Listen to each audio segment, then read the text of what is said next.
Él es Fernán Quirós, actualmente ministro de Salud de la Cava, y yo primero le quiero agradecer porque, bueno, por su función pública es una persona que está muy ocupada, antes también, pero por otras funciones, pero bueno, ahora tiene un compromiso que tiene que viajar 8:30, con lo cual adelantamos la charla para que pudiera contarnos algunas cosas de las que nosotros queríamos saber. Esta es la primera jornada de investigación que hacemos en el hospital y nos parecía importante contar con personas que nos pudieran dar, digamos, alguna feedback, alguna referencia de los aspectos que les parecen relevantes a la hora de generar investigación dentro de una institución como la nuestra. Fernán conoce el hospital, de hecho él me recomendó que hiciera residencia de clínica médica aquí cuando tenía algunas opciones y conoce bien el hospital, así que no se lo voy a presentar.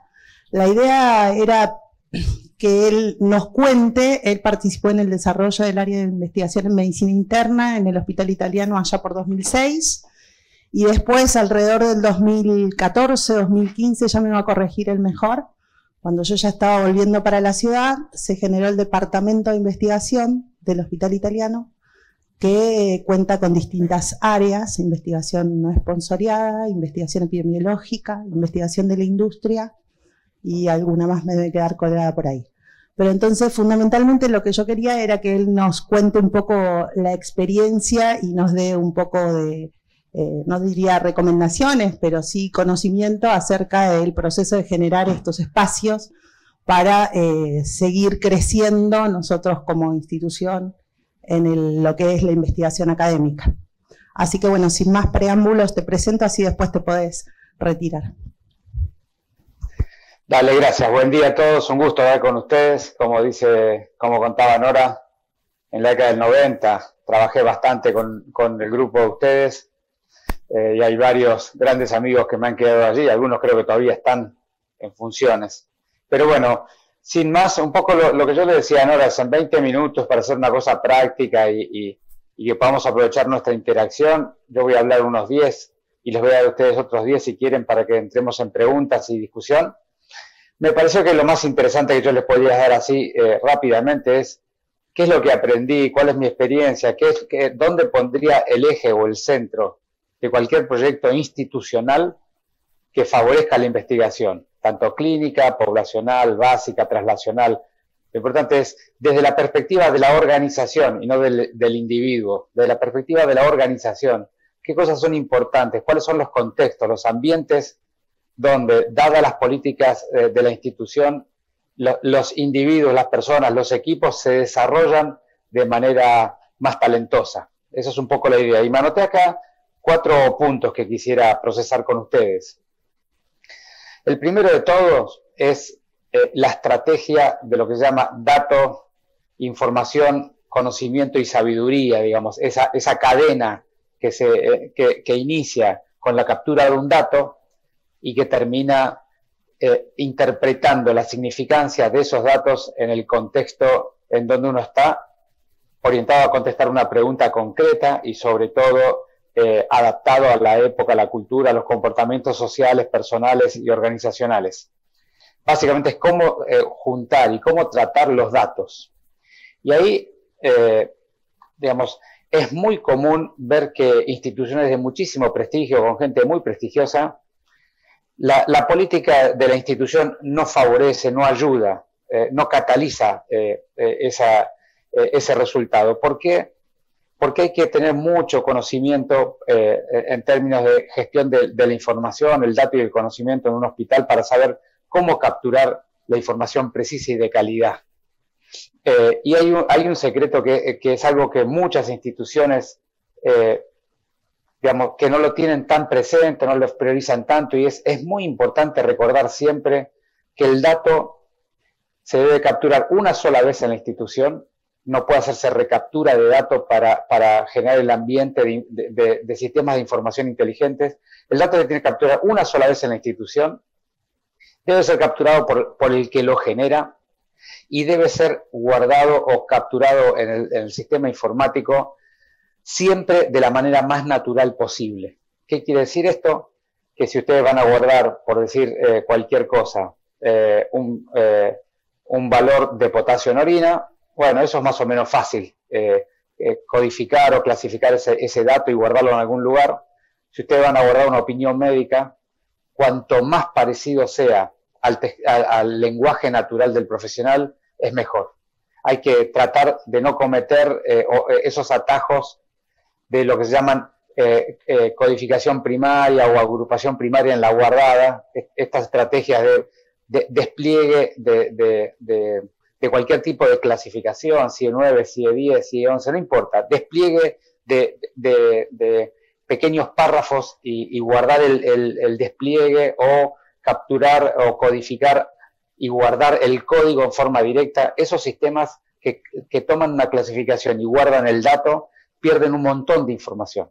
Y no hace falta que yo les explique que si ustedes tienen un paciente con cualquier patología, con un cáncer de próstata y alguna lesión en alguna parte, en algún hueso, el código CIE 10, CIE 9 o CIE 11 rápidamente pierde información, agrupa y pone una bolsa de datos de pacientes que después es imposible saber cuáles machean con la pregunta que uno tiene.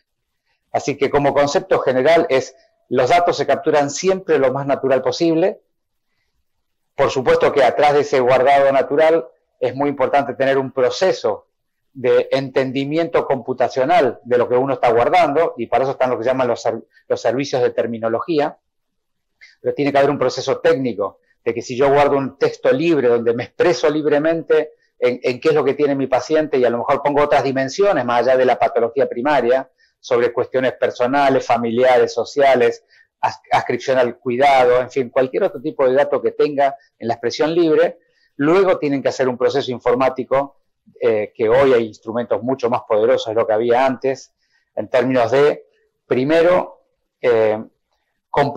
hacer computarizable esa información de manera que la computadora lo pueda comprender, ya sea con procesamiento del lenguaje natural, con diferentes técnicas de inteligencia artificial, con servicios de terminología que tienen previstos algunos formatos o preformatos intermedios, y luego sí, cuando uno hace estadísticas, análisis, facturación, saca el CIE 9, saca el CIE 10, saca la clasificación que quieran, pero son clasificaciones siempre de salida, nunca de entrada. La información que entra en el sistema de información tiene que ser como ustedes son más o menos de mi generación, como hacíamos cuando escribíamos en la historia clínica. Cuanto más descriptivo, más inteligente podía ser el profesional que lo lea después y pueda comprender la situación clínica. Así que el primer dato, la primera área que quería decirles es si ustedes quieren hacer investigación de alta calidad, necesitan una mirada de un técnico, de un informático en salud, que entienda perfectamente bien lo que se llama la gestión del conocimiento médico, el procesamiento de los lenguajes naturales, los servicios de terminología, las estrategias de captura de la información. Porque si no les va a pasar que van a tener un montón de datos en la base de datos y nunca van a poder sacar nada inteligente. Va a ser una bolsa de cosas que nunca van a poder de ahí hacer investigación clínica operativa. Y después vamos a volver a este concepto. Entonces, el segundo punto que me gustaría remarcarles, que está en otro ámbito, que es, y yo siempre insisto mucho, y esto lo hemos discutido mucho con Nora cuando estuvo en el hospital, es el componente más significativo de la calidad de una investigación, y ustedes, que seguramente la mayoría son investigadores, lo deben saber perfectamente bien, el componente más significativo de la calidad de un proyecto de investigación es la calidad de la pregunta. Por eso los grandes investigadores son grandes profesionales, nunca son metodólogos. Los metodólogos lo que dan es el soporte a grandes personas que se hacen grandes preguntas.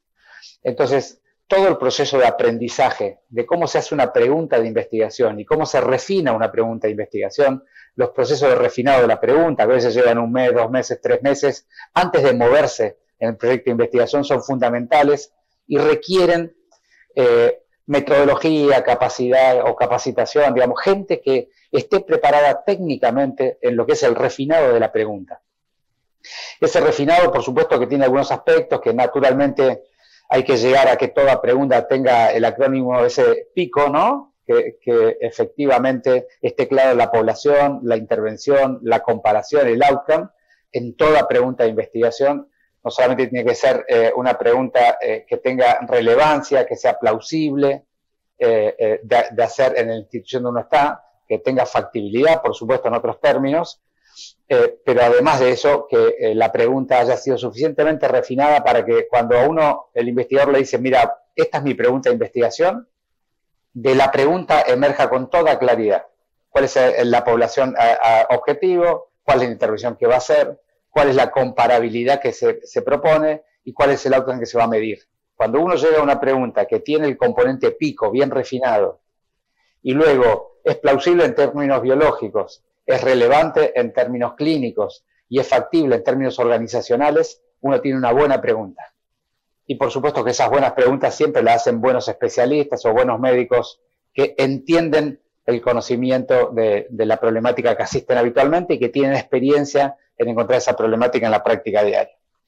Entonces, una buena estrategia de sistemas de información que apoya la investigación, una buena capacidad y una metodología institucional de refinar preguntas. En general, lo razonable o lo que yo creo que es apropiado es que haya un pequeño comité, así como hay un comité de ética del protocolo, haya un pequeño comité sobre el cual uno tenga que discutir antes de generar esfuerzos en la institución para desarrollar un proyecto de investigación, a ver cuán refinada está su pregunta, qué calidad tiene, si es relevante, si es plausible, si es factible, porque siempre que uno habla con expertos que saben trabajar esto, le da una vuelta de rosca más a la pregunta, vuelve de vuelta a la bibliografía, vuelve a buscar más información publicada y vuelve nuevamente con una pregunta mejor refinada o más adaptada a la institución.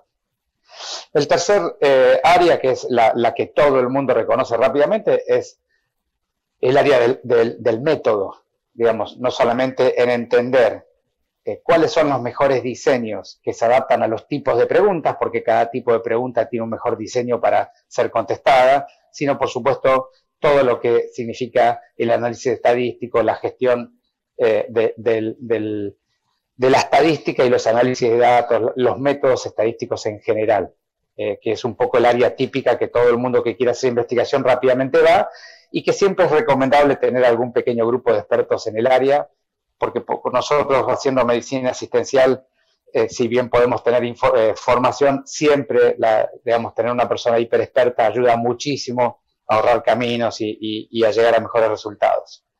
Entonces vamos de vuelta, una buena estrategia de datos, un buen proceso de gestión y refinado de la pregunta, soportado por expertos, un buen proceso de discusión de los métodos del trabajo, también idealmente soportado por expertos.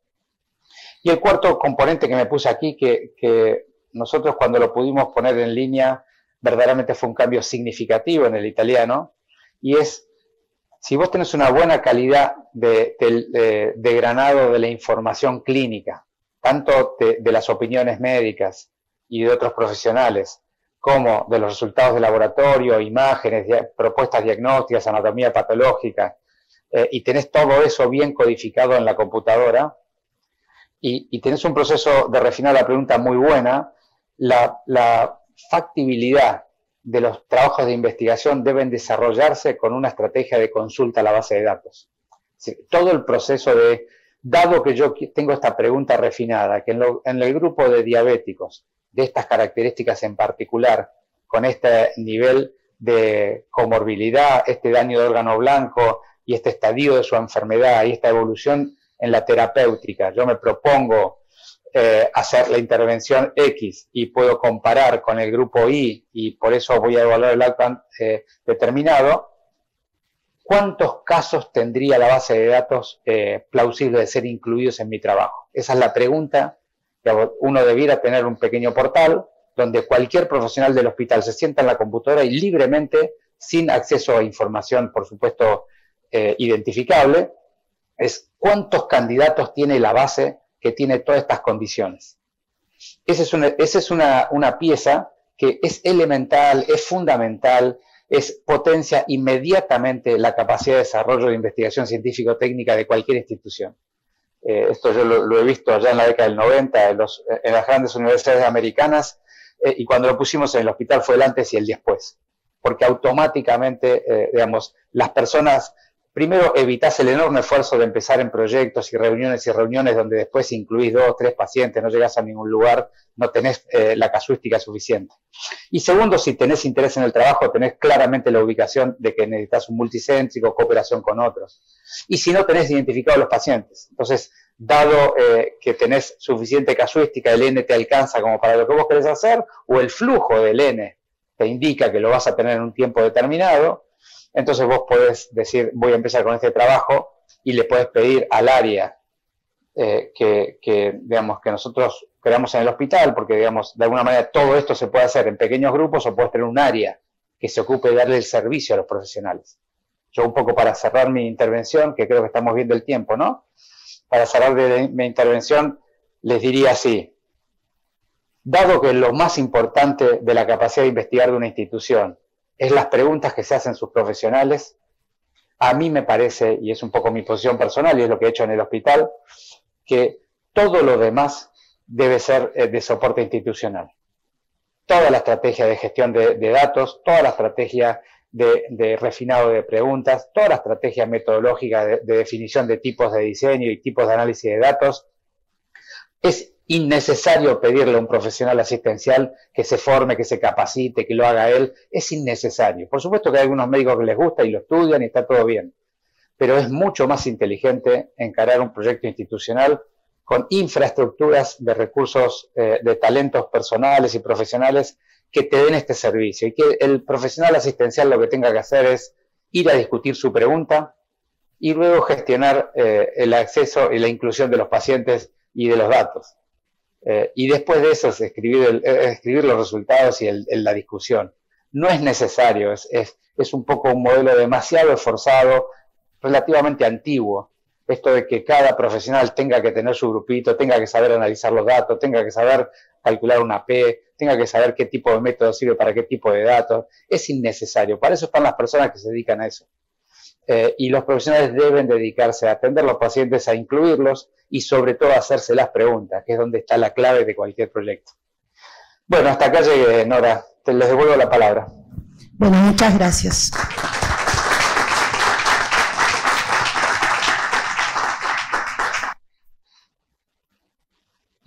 Yo quisiera aprovechar estos 10 minutitos que le quedan a Fernán para que hagan preguntas, aquellos que tengan alguna pregunta para hacer.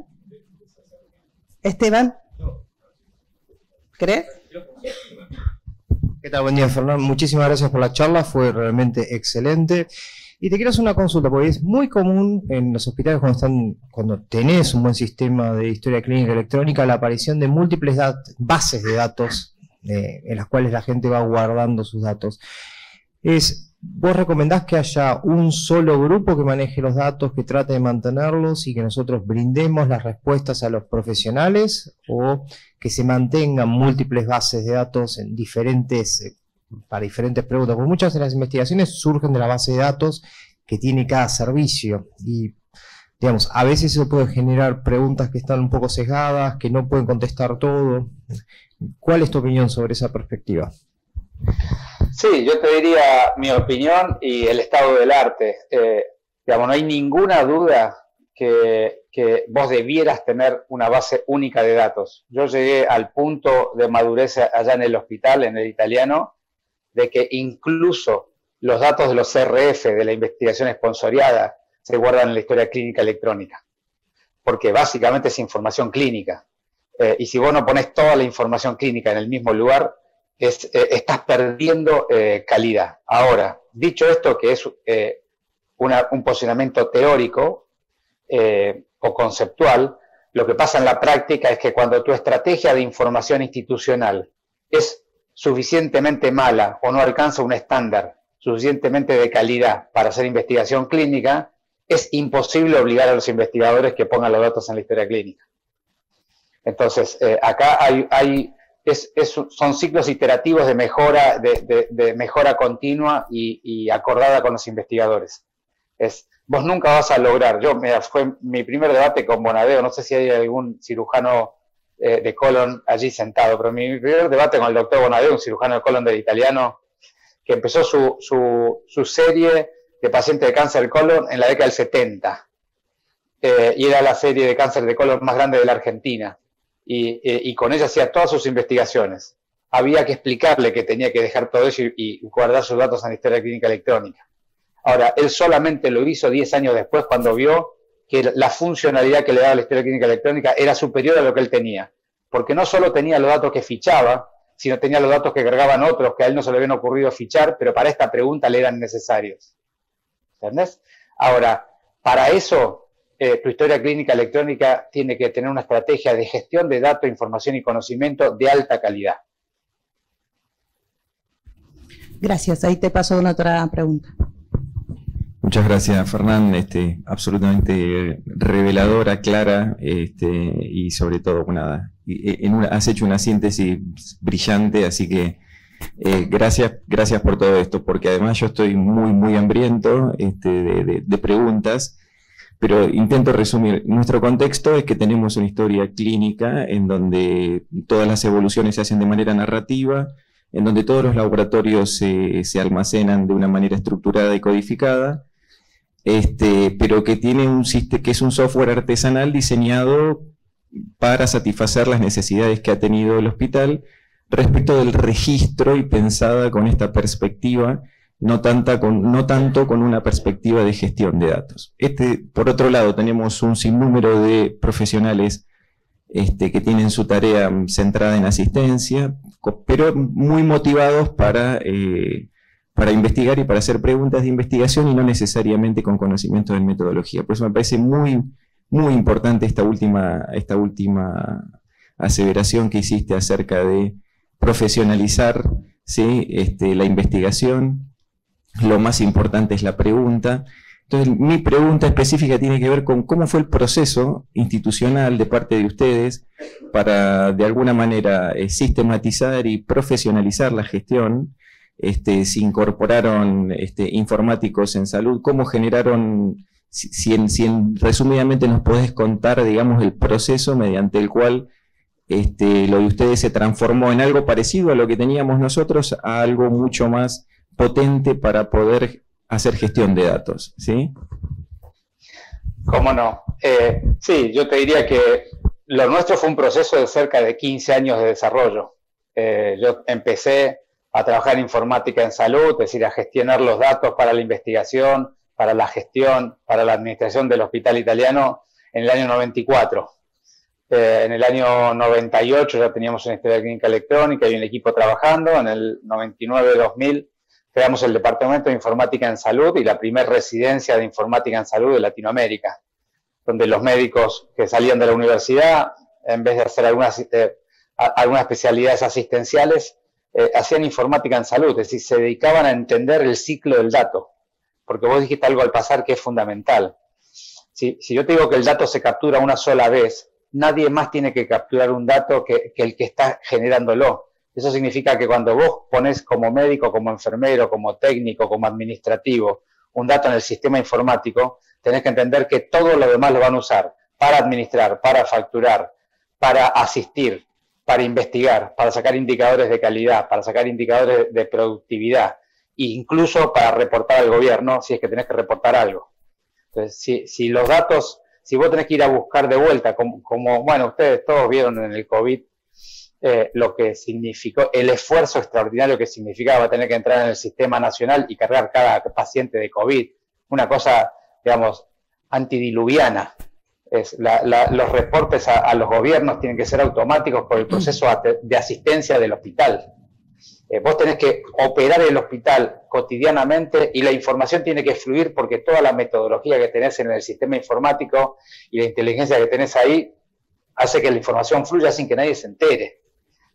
De donde están ustedes, que conozco bastante bien, a donde deben ir, naturalmente es un proceso largo, pero es un proceso de que cada escalón que subís mejorás la calidad y la satisfacción de tu hospital. Entonces es un camino que algún día tenés que dar el paso número 1 y arrancar. Eso es lo que yo creo. Y básicamente tenés que tener como dos áreas.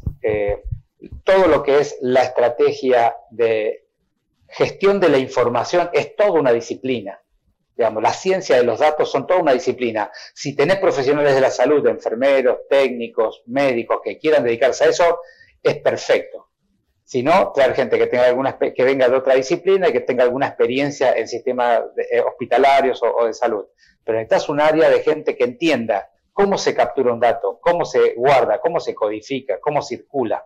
Sobre todo en la parte que vos dijiste que es la más difícil, porque codificar el laboratorio es más o menos fácil, codificar cosas que son codificables es más o menos fácil. Ahora, ir a gestionar texto libre, ir a gestionar opiniones clínicas, que mientras ven el paciente ponen cosas en la historia clínica, y que eso sirva después para la administración o para el reporte de enfermedades, es un tema que requiere de conocimiento.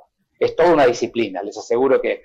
Y después la otra parte que vos dijiste también, todo el área, digamos, toda la estrategia de soporte para la investigación, Nora lo conoce bien porque lo vio, se los puede contar, pero es un proceso que a nosotros nos llevó cerca de 10 años construir un equipo. Y ustedes creo que van a tener una charla con Diego Yunta a la tarde, si viene el programa, que fue la primera persona que se juntó conmigo ahí en clínica para arrancar, les puede contar ese proceso.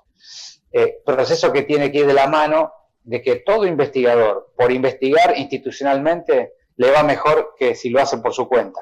Es decir, que tiene que haber algunos registros institucionales, de algunas patologías relativamente frecuentes, integrarse a registros internacionales, esos registros se tienen que cargar de manera automática por el proceso del hospital, en fin. Es toda una cuestión media larga para hablar así en 20 minutos, pero si algún día, si quieren, podemos hacer una charla de cómo se gestiona la información. Sí, te queremos comprometer para eso en otro momento. Y te pregunto, ¿tenés tiempito para una más? Vamos. Dale. Profesor Quirós, muchísimas gracias, muy clara la charla. Y muchas veces lo que uno ve en la jerga, digamos, popular, digamos, no es el arco, es el indio. Nosotros tenemos acá una historia clínica informatizada, digital, que poquito tiempo después que ustedes, en el 2006, ya se pensaba y se pone en práctica 2007, 2008, pero hoy viernes, por ejemplo, 14:30 es día de reunión de equipo de historia clínica digitalizada. Y justamente ahí, semana tras semana, hoy, una de las herramientas más potentes es ahí la codificación, porque tiene en un momento, cualquier médico que esté haciendo una semiología y detecta, como dice usted, un posible cáncer de próstata, simplemente con una palabra próstata le busca y puede codificar en la historia para que aparezcan los otros investigadores. O sea, a lo que voy es que empieza desde el médico para volcarle a la institución esos datos, pero justamente lo que más cuesta, digámoslo así, es que el médico al finalizar, después de que prescribe, pide estudios, hace consentimientos, codifique.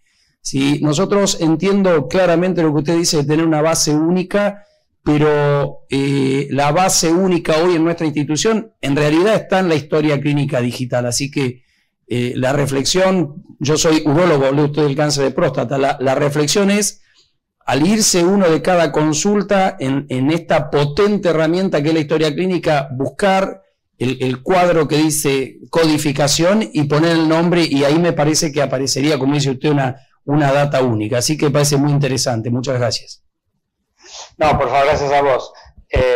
Sí, yo solamente una pequeña sutileza a lo que vos estás diciendo, que me parece extremadamente valorable. Digamos, lo ideal es que el médico tenga una interfase donde está la lista de los problemas y que el médico escriba en texto libre de manera lo más libre posible y expresiva posible lo que opina de ese problema. Es decir, ¿qué dimensiones tiene ese problema? Vamos a poner cualquier cosa. Cáncer, vamos a seguir con tu línea. Cáncer de próstata con adenopatías periprostáticas y lesión lítica en L2. Esa sola descripción ya tiene como 6 o 7 datos adentro de lo que yo acabo de decir. Que el día de que vos quieras buscar pacientes con algunas cualidades, vas a poder encontrarlos si lo escribiste como yo te dije. Si vos tomás el CIE 9 o CIE 10 como codificación primaria y cargas eso en la base, no lo vas a encontrar de esa manera. Vas a encontrar, hay 3 códigos, si mal no recuerdo, en todo el CIE 10 de cáncer de próstata, que te agrupa cáncer de próstata con o sin metástasis, si mal no recuerdo, y después hay una bolsa de gato que dice otros cánceres de próstata. Entonces, vos no vas a poder encontrar tus candidatos y no vas a poder pedirle a la computadora que te haga análisis complejos de combinar pacientes con adenopatías periprostáticas que no sean cáncer o cualquier otra cosa que se te ocurra, no lo vas a poder hacer si pusiste el CIE10 cáncer de próstata al momento de entrada. Por eso yo digo, es el CIE10 o cualquier CIE, ¿no? Las calificaciones de la OMS son clasificaciones y las clasificaciones no son buenas para entrar datos en la base de datos. Las clasificaciones son buenas para sacar datos de la base de datos, ¿sí? Si vos guardaste el texto que yo te dije y la computadora lo sabe entender porque tenés un sistema inteligente, yo le puedo después decir a la computadora, tráeme todos los cánceres de próstata con el CIE10. Pero son para sacar datos de la base de datos, nunca son para entrar. Si vos entrás datos con una clasificación, luego vas a sacar porquería o cosas muy difíciles o apenas la inteligencia del propio código. Entonces es muy importante que eso ustedes lo revisen más en profundidad y que vean alguna estrategia de guardar texto libre con alguna metodología. Si ustedes quieren, algún día podemos hacer que alguien de los que trabaja en eso les den una charla de lo que llaman servicios de terminología. Es dado que yo quiero escribir esto, la computadora, ¿cómo va a guardar mi texto que yo quiero escribir? ¿Cómo va a guardar un texto computarizable? ¿Y cómo le va a poner abajo el CIE10 si yo le quiero preguntar por CIE10? Es toda una metodología que, así como cualquiera de nosotros tiene una especialidad, eso es una especialidad. Y requiere de gente que conozca mucho de cómo se hace. Bueno, Fernán, muchas gracias. Te dejamos para que te puedas tomar el avión y además porque nos tomamos unos minutos más y vamos a ir demorando todo ya de a 10 minutos. Así que te mando un beso grande, nos mantenemos en contacto y por supuesto te comprometemos para seguir hablando de distintos temas. Te mando un beso. Cómo no, muchísimas gracias. Muchísimas gracias a todos. Y cuenten con cualquier ayuda que necesiten. Lo recuerdo muy bien a Bier, a tanta gente de ahí que nos dio una mano cuando la necesitamos. Así que cuando ustedes lo necesiten. Hasta luego. Bueno, la verdad que un gusto tenerlos todos aquí, realmente muchísimas gracias por estar presentes. Hoy va a ser una jornada larga, es la primera vez que hacemos una jornada de investigación en el hospital, se venimos charlando hace un tiempo y realmente nos pareció que era momento de hacerlo. Vamos a tratar de mantenerlo en el tiempo, obviamente vamos a tener cosas para mejorar, pero es la primera, así que estamos abiertos a todos los comentarios. Quiero agradecerle a las autoridades presentes, al doctor Santomil, vicepresidente de la Fundación, a Pablo Malfante, director del hospital, a Gerardo Speroni, miembro del Consejo Técnico de la Fundación, a Luisa de Buters, vicejefa del Departamento de Docencia, y a Marta González, coordinadora del Departamento Técnica Médica. Y Maru González, que no te había visto, Maru, perdón, y Maru, jefa del departamento médico también. La intención es hacer un poquito un recuento histórico y un paneo de la situación en esta introducción. Luisa, te voy a sorprender con un detalle histórico tuyo. Espero que te sorprendas. Voy a demostrar que algo que creías no era tan así. Vamos a darle... Pero bueno, vamos a darle un poquito a todo a esto. Así que yo sé que... Vamos a tratar de dar, creo que vamos a tratar de mostrar las cosas buenas que tenemos porque uno a veces no entiende lo que tenemos y tenemos que mostrarnos. Y vamos a ver un poquito de dónde vinimos y hacia dónde estamos yendo, porque hubo un cambio bastante radical en la forma de hacer investigación en el hospital y creo que la tenemos que entender. Cómo es, a dónde vamos y qué es lo que queremos. Bien, ¿qué es lo que queremos mostrar hoy? Hoy queremos celebrar nuestra investigación académica. ¿Qué es nuestra investigación académica? Es los productos que creamos nosotros, los estudios que diseñamos nosotros como institución, que son los que nos van a mostrar frente a otras instituciones, frente a otros pares y nos muestran en la comunidad. Existe la investigación farmacológica, no vamos a hablar de ella, que es la que nos traen enlatada, que es la que podemos hacer. Lo que queremos mostrar es qué es lo que hacemos nosotros, en qué nos diferenciamos con el hospital privado de comunidad y qué es lo que le podemos dar a la comunidad. Y es muy importante porque es visibilización, es interconectarnos con otras instituciones y es mejorar el cuidado de los pacientes, porque no hay mejor forma de decir cómo estamos haciendo cuando uno puede objetivamente mostrar sus resultados. Y entender en la investigación que muchas veces los resultados pueden ser lo que no pensábamos y muchas otras veces nos pueden sorprender. Entonces, vale la pena hacerla porque es un camino en el cual uno se entiende, aprende y empieza a encontrar cómo mejorar. Los objetivos del HPC y de la Fundación Médica son estos, pero creo que voy a decir es la formación técnico-científica a los integrantes de los equipos. Específicamente tenemos la promoción de la investigación para el progreso de la ciencia médica dentro de nuestros objetivos y el fomento de la vinculación, intercambio, la coordinación y colaboración con entidades y organismos. Y esto es lo que hacemos cuando hacemos investigación académica. No solo nos mostramos, sino que empezamos a charlar con otra gente. Tratamos de mejorar el cuidado de los pacientes, no desde lo que nos dicen, sino desde que nosotros podemos mostrar. ¿Qué podemos aportar nosotros a la comunidad? ¿Qué podemos aportar nosotros a la comunidad científica? ¿Y qué podemos aportar nosotros a nosotros mismos como institución? Y esto es algo fundamental. ¿Y qué principios tenemos operativos? Y acá voy a empezar a mostrar algunas cosas, que fue lo que dijo el doctor Quirós, y empecemos a ver cómo nosotros también las tenemos. Tenemos una historia clínica única digitalizada.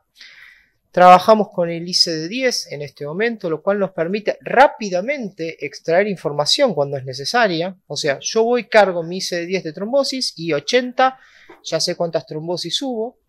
Entonces, realmente me funciona. Tenemos claramente desarrollo de actividades académicas. Tenemos muy bien desarrollados los departamentos de docencia e investigación. Y realmente vamos a ver cómo se fue planteando todo.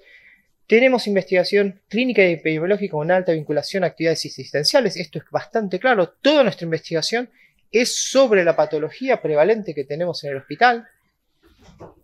Y tenemos también comités de profesionales que nos ayudan al desarrollo de esta investigación. Y vamos a ir tratando de entender cómo todo eso está en el hospital, cómo tenemos esa estructura y cómo esa estructura está haciendo que vayamos mejorando. ¿Cómo vamos? Y esto yo voy a empezar a mostrar algunos datos en crudo y después vamos a empezar a disecarlos un poquito más. Tenemos cantidad de trabajos presentados y o publicados por profesionales de HPC, periodo 2022-2023, son 84 trabajos. Uno puede decir, este es un número alto, pero realmente los que me conocen personalmente saben que mi deporte es un poquito duro, pero bueno, saco esto que es una frase que siempre me gustó, es... Uno es lo que muestran sus récords. Y hay que empezar a cambiar un poquito la cantidad de publicaciones que tenemos a publicaciones que sean ya de mejor calidad. Tenemos que empezar a aparecer en los sitios que importan. Y nosotros siempre discutimos esto, pero lamentablemente tenemos el PubMed, tenemos las métricas y ahí es donde tenemos que empezar a mejorar ahora. Sé que Luisa va a pensar que su trabajo de endocarditis con Maxid en el año 1992, fue uno de los primeros trabajos que publicó y se indexó para el hospital, pero no es así, Luisa. Había uno antes que hizo el doctor Mancini con Somoza y Hugo Fried, ¿cómo se llama? Y está publicado. Este es el primer trabajo indexado en PubMed del Hospital Privado de Comunidad cuando lo va a buscar. Año 1990, en la revista Medicina.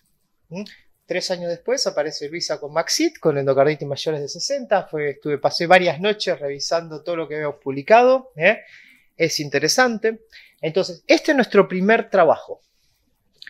Ahora vamos a ver un poquito más. ¿Cuál fue nuestro primer trabajo en una revista internacional desde que estamos indexados, desde que aparecemos en PubMed? Lo hizo el doctor Sopi con Zumblad, en la revista Acta Citológica. Es una revista de un impact factor intermedio, es una revista de buen impact factor. Entonces, para el año ya 1995, 5 años después, estamos brindando investigación de calidad. Son 30 pacientes en los cuales les miden el P53 en el derrame pleural y cuentan la experiencia del hospital. Y por último, es cuando llegamos a una revista de alto impacto. Esas que tienen un impact factor por arriba de 8, 9. Fue también en la década del 90, con Gerardo Tuchman, tu primera publicación, Gerardo, en PubMed, indexada, que son 30 pacientes en los cuales medían, si mal no me equivoco, el PIP, después de la anestesia general. Realmente creciste con Bomba, antes creo que fue tu coordinador realmente. Y este es nuestro primer trabajo en una revista de alto impacto del hospital. Y esto es lo que nos muestra, esto es lo que nos lleva a todos como hospital a estar. En una década vamos desarrollando la investigación, vamos mejorándola y vamos haciendo las cosas. Y ustedes creo que tienen que ver que en el tiempo hemos ido mejorando. Estos son las métricas del Hospital Privado de Comunidad específicas. Yo acá cuando hice la búsqueda es solamente para investigación académica. Disequé todo lo que son estudios de la industria farmacológica, y esto es tratar de mostrar nuestros números crudos, porque no es lo mismo decir yo 84 trabajos en un año que tengo 25 publicaciones en un año en PubMed. Hay una diferencia muy grande. Pero esto es importante verlo, porque si uno ve nuestra curva, miren cómo vamos mejorando. Pasos lentos pero acertados, pero vamos en forma ascendente. El COVID creo que por suerte nos dio la oportunidad de publicar más, abrió y va mostrando realmente las cosas. Entonces tenemos que ir mostrando cómo vamos subiendo, cómo vamos mejorando, cómo van mejorando las cosas, cómo podemos ir mejorando. Claramente hay un cambio en el tiempo y uno tiene que mirar por décadas cómo vamos cambiando, cómo éramos hasta el 2010 y cómo somos después del 2010. Y quiero que vean un poco cómo cambiamos lo que hacíamos. Porque fuimos cambiando, porque va cambiando la sociedad, va cambiando la medicina y tenemos que ir mostrando estos cambios. Hasta el 2010 se habían publicado 77 artículos en 2 décadas. Esto es en PubMed. Bien. Teníamos casi 1 de cada 3 eran case reports. Era el caso único. Hay que mostrar el famoso caso de Maxit de el soplador de salames, que todos conocen de todos los ateneos, creo que lo hemos escuchado todos durante varias décadas. Es un buen caso, está en la revista Medicina, pero fíjense, 44% de los artículos que publicamos eran en la revista Medicina. O sea, estábamos a nivel local, y el 58% de los estudios eran de investigación, y todos de ellos del HPC. Todos tenían un solo, era por un investigador del hospital. O sea, teníamos una buena cantidad de investigación, había un par de guías de práctica clínica, no quise meterme en ese tema porque es un tema importante, pero bueno, eso es para una discusión posterior, pero está. ¿Qué nos pasa del 2011 al 2023? Aumentamos en casi 13 años 115 publicaciones, bajamos radicalmente la cantidad de publicaciones en la revista Medicina, y las pocas que hay son guías de práctica clínica, no son ni tesis de opinión, no son case reports, son guías de práctica clínica que impactan a nivel nacional. Tenemos 67, mantenemos la cantidad de investigaciones originales, 58%, pero fíjense ustedes cómo bajamos un poco y empezamos a tener colaboraciones con otros centros, empezamos a participar más con otros centros, y a mejorar un poquito. También bajamos la cantidad de case reports, solamente 7% de case report, lo que es un muy buen dato. Empezamos a generar más y empezamos a alcanzar revistas de muy alto impacto, como pueden ser el New England Journal of Medicine y el Lancet. Al New England lo logramos en la participación del COVID, y por eso yo creo que el COVID fue una muy buena experiencia. Está Nora, está Mariano Esperati, está Gerardo Speroni, que trabajaban en el Plasmar como co-investigadores del estudio. Entonces logramos ir cambiando hacia ese lado. Entonces realmente tenemos que decir y sentirnos orgullosos de cómo venimos generando y cuál es el impulso. El tema es que no todos son rosas. Yo siempre pongo que lamentablemente en la Argentina es conducir investigación por las normativas vigentes. Es complicado. Gerardo, que manda estudios todo el tiempo, sabe de lo que hablamos. La investigación académica está tan limitada como la investigación farmacológica, tiene las mismas exigencias y tiene la necesidad de un trabajo que es fundamental, que es desde la parte regulatoria, que tengamos un mecanismo bien aceitado. ¿Por qué? Porque está dentro de nuestra ley. Tenemos que respetar lo que dice nuestra ley. Y es así que en el año 2005... Sergio no está, espero que no se enoje por la foto que puse, fue la mejor que pude encontrar, pero bueno, vamos a darle, obviamente, en el año 2005 se separan los departamentos de docencia e investigación, queda el doctor Miguel Maxit como jefe de docencia, y en septiembre del 2005 Sergio toma la jefatura del departamento de investigación.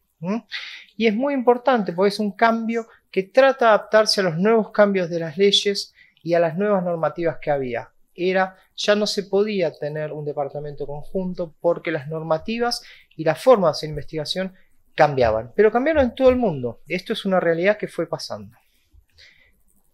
Y creo que es importante entender por qué está y cuál es el rol del departamento de investigación, porque creo que es como un área medio perdida en el hospital. Estamos ahí a la izquierda y nadie lo conoce. Bueno, ¿quiénes somos los miembros? Obviamente yo, está la doctora Nora Fuentes y Martín Alfonso, que son nuestro comité asesores de epidemiología.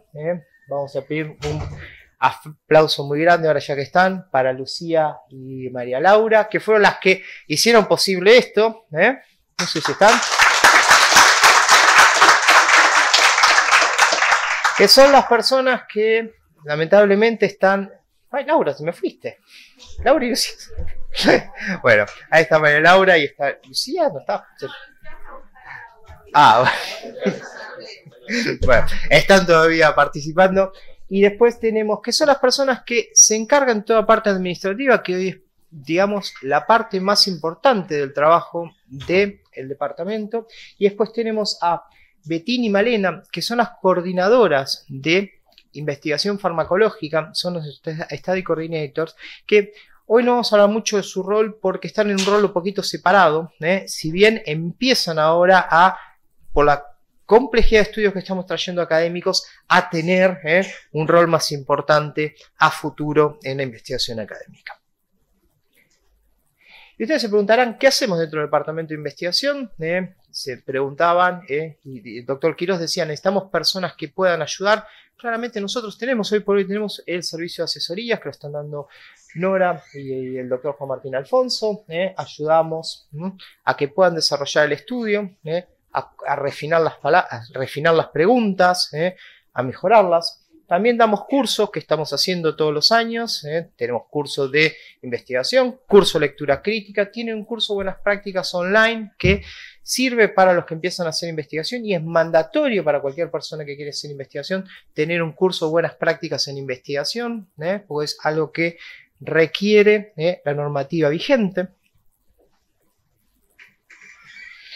¿Qué otras actividades hacemos? Es todo esto que es revisar documentación, revisar enmiendas a protocolos, revisar los consentimientos informados, desviaciones, eventos adversos, contratos, seguros tenemos que revisar, tenemos que seguir los estudios, los tenemos que auditar lo que están haciendo, porque tenemos que no solo aprobar lo que están haciendo, sino tenemos que auditar lo que están haciendo para que es correcto. Ya los que estén haciendo investigación van a recibir un mail siempre cada 1 o 2 años de vamos a traerme las carpetas y vamos a revisar todo lo que hiciste en estos años y te vamos a dar un informe. Tenemos que registrar los pacientes que están en los ensayos porque es necesario tenerlos. Van a ver que hay una notificación, paciente que se encuentra en estudio de investigación, lo van a ver ustedes en rojo. Hay un registro de eventos adversos, hay archivo de documentos esenciales y también tenemos que asegurarnos que la toma del consentimiento informado en los estudios que son necesarios por la normativa y hasta ahora es que sea confedatario, o sea, tenemos que asegurarnos que sea correcto, que esté hecho y tener que guardar todo eso. O sea, hay una cuestión administrativa y, digamos, que es muy importante y tiene una muy alta carga. También tenemos desde el año 2021, tratamos de sacar un poquito de la unidad de ensayos clínicos y por los estudios académicos, la complejidad que tiene la coordinación regulatoria. Esto es, tenemos que recibir, gestionar y presentar todas las enmiendas de los estudios, todos los protocolos. Debemos hacer una delegación regulatoria del equipo de investigación para la notificación de los eventos adversos. Tenemos que comunicar entre el sponsor, la institución y el comité de investigación. Tenemos que gestionar los archivos. Tenemos que lidiar con el comité de ética central. O sea, tenemos realmente un abanico de cosas que lleva... Ustedes no tienen idea de la cantidad de horas que se llevan administrativas y la cantidad de papeles que lleva un solo estudio. Entonces, Gloria acá puede atestar... Sí, pero... Y seguimos sumando horas. Así que es muchísimo realmente la cantidad de trabajo que tenemos en este momento. También tenemos al CIDEI, que depende del Departamento de Investigación, que es el CIDEI, ese Comité de Ética de Investigación, que es lo que ve, es el grupo que ve la pertinencia bioética del protocolo. No se puede empezar ningún estudio ni revisar ninguna historia clínica para investigación que no haya sido previamente aprobada por el Comité de Ética, y esto es importante saberlo. Entonces, en eso se ve el resguardo de la integridad psíquica y moral de los pacientes, su autonomía, evaluación de aspectos técnicos, se decide si tiene o no que tener consentimiento informado y se sigue también esto y tiene que estar claramente habilitado, que el hospital lo tiene por el Comité de Ética Central de la provincia. Es un trabajo administrativo bastante grande, la rehabilitación todos los años y cada reporte que hacemos cada año aumenta en cantidad de páginas. Cuando yo asumí, eran 3 o 4 páginas. Hoy por hoy, Laura me corregirá, creo que estamos en 24 a 25 páginas de reporte para el comité de ética de cada estudio que se aprueba. Entonces, venimos con una complejidad cada vez superior desde esta perspectiva. Estos son todos nuestros miembros del comité del CIDEI. Tenemos muchos médicos que lo hacen en su tiempo libre. Claramente está Martín Pérez ahí, que realmente agradecemos siempre su ayuda. La doctora Casia, que realmente, si bien está haciendo part-time, siempre es un miembro invaluable para la evaluación de los protocolos de oncología. Tenemos a Susana Roca, a Graciela Marré, a María Cristina Ilernia, a Rubí Bajardi, que son miembros importantes. Y después tenemos a nuestras 2 monitoras fedatarias, que son Eugenia Codetti y Graciela Marré, que son las que vienen y se aseguran que la toma de consentimiento informado en los estudios que lo requieren sea realizada correctamente. ¿Cuánta actividad tenemos? Uno dirá, tenemos 40 protocolos en este momento en actividad, o sea que son 40 protocolos que tienen que estar seguidos, con todos los papeles al día, con todas las comunicaciones con el comité de ética, los sponsors, y todo realmente, hoy por hoy, es mucho. Este año se evaluaron en el último 28 protocolos, 6 fueron de industria farmacológica, casi 22 fueron académicos, o sea que venimos dado vuelta la relación. Antes eran más farmacológicos, menos académicos, ahora estamos que todos los académicos estén pasando, y se realizaron 113 monitoreos fedatarios en el periodo, lo cual es un número bastante grande.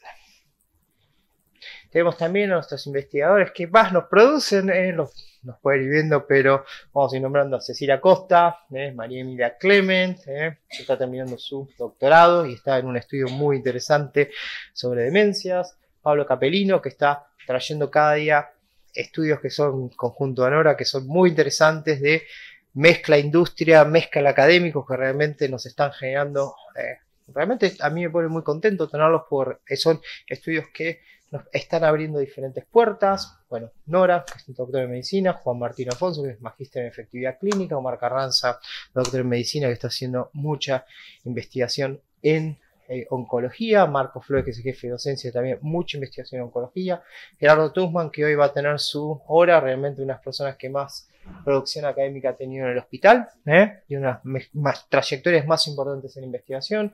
Mariano, que también es Mariano Esperati, doctor en medicina, coordinador de UCI, con gran producción durante la época de COVID realmente, y Federico Salazar, que estos 2 años, 3 años ha decidido llevar la hipertensión hacia el foco de la investigación, con 2 excelentes estudios que se están publicando ahora en las revistas de muy alto impacto en cardiología, no están publicados, con lo cual no estamos. Y bueno, y realmente eso somos. Si me olvidé alguien, realmente Diana hoy nos va a deleitar también con la historia de PIMAR, que yo creo que fue uno de los grandes logros del hospital y creo que nos cambia la forma de ver cómo hacemos. Así que, para ir terminando, y yo creo que lo más importante es las metas a futuro, es aumentar los estudios prospectivos multicéntricos liderados por el HPC. Yo creo que hoy tenemos que volvernos líderes en lo que hacemos, convencer a la gente que nosotros podemos llevar a cabo los estudios y que participen. Yo creo que la experiencia de PIMAR es una experiencia que se puede volver a repetir, tenemos la capacidad para hacerlo, y estamos en este momento en 2 estudios que van a prontamente ser presentados, en los cuales vamos a liderar a 4 o 5 instituciones importantes de la República Argentina. Entonces creo que es el momento que nosotros tenemos que cambiar y empezar a mirar las cosas hacia adelante. Tenemos que aumentar la tasa de publicaciones indexadas en revistas de alto impacto. Esto es fundamental. Tenemos un 30-20% de lo que se presenta se termina publicando. Tenemos que buscar la forma de publicarlo y tenemos que mejorarlo, buscar más calidad, y tenemos que aumentar el número de profesionales formados en investigación. A ver, yo siempre digo, investigación es muy lindo hacer. Hay gente que le gusta, hay gente que no le gusta. Es un camino que está lleno de muchas veces más fracasos que éxitos. Yo creo que tengo más papers guardados que no publiqué de los que publiqué. Pero bueno, es parte de hacerlo, es parte de entender el camino que uno hace, pero es la parte en la cual uno mejora. Y entender que esta es la forma en la cual nosotros nos medimos frente a otros. Si tenemos buena investigación y nuestro nombre está en todos lados, vamos a ser un centro de referencia. Entonces, es la forma de mostrar la calidad del trabajo que tenemos. Así que realmente disfruten estas jornadas. Espero que a todos les gusten y que puedan participar durante todo el día. Muchísimas gracias.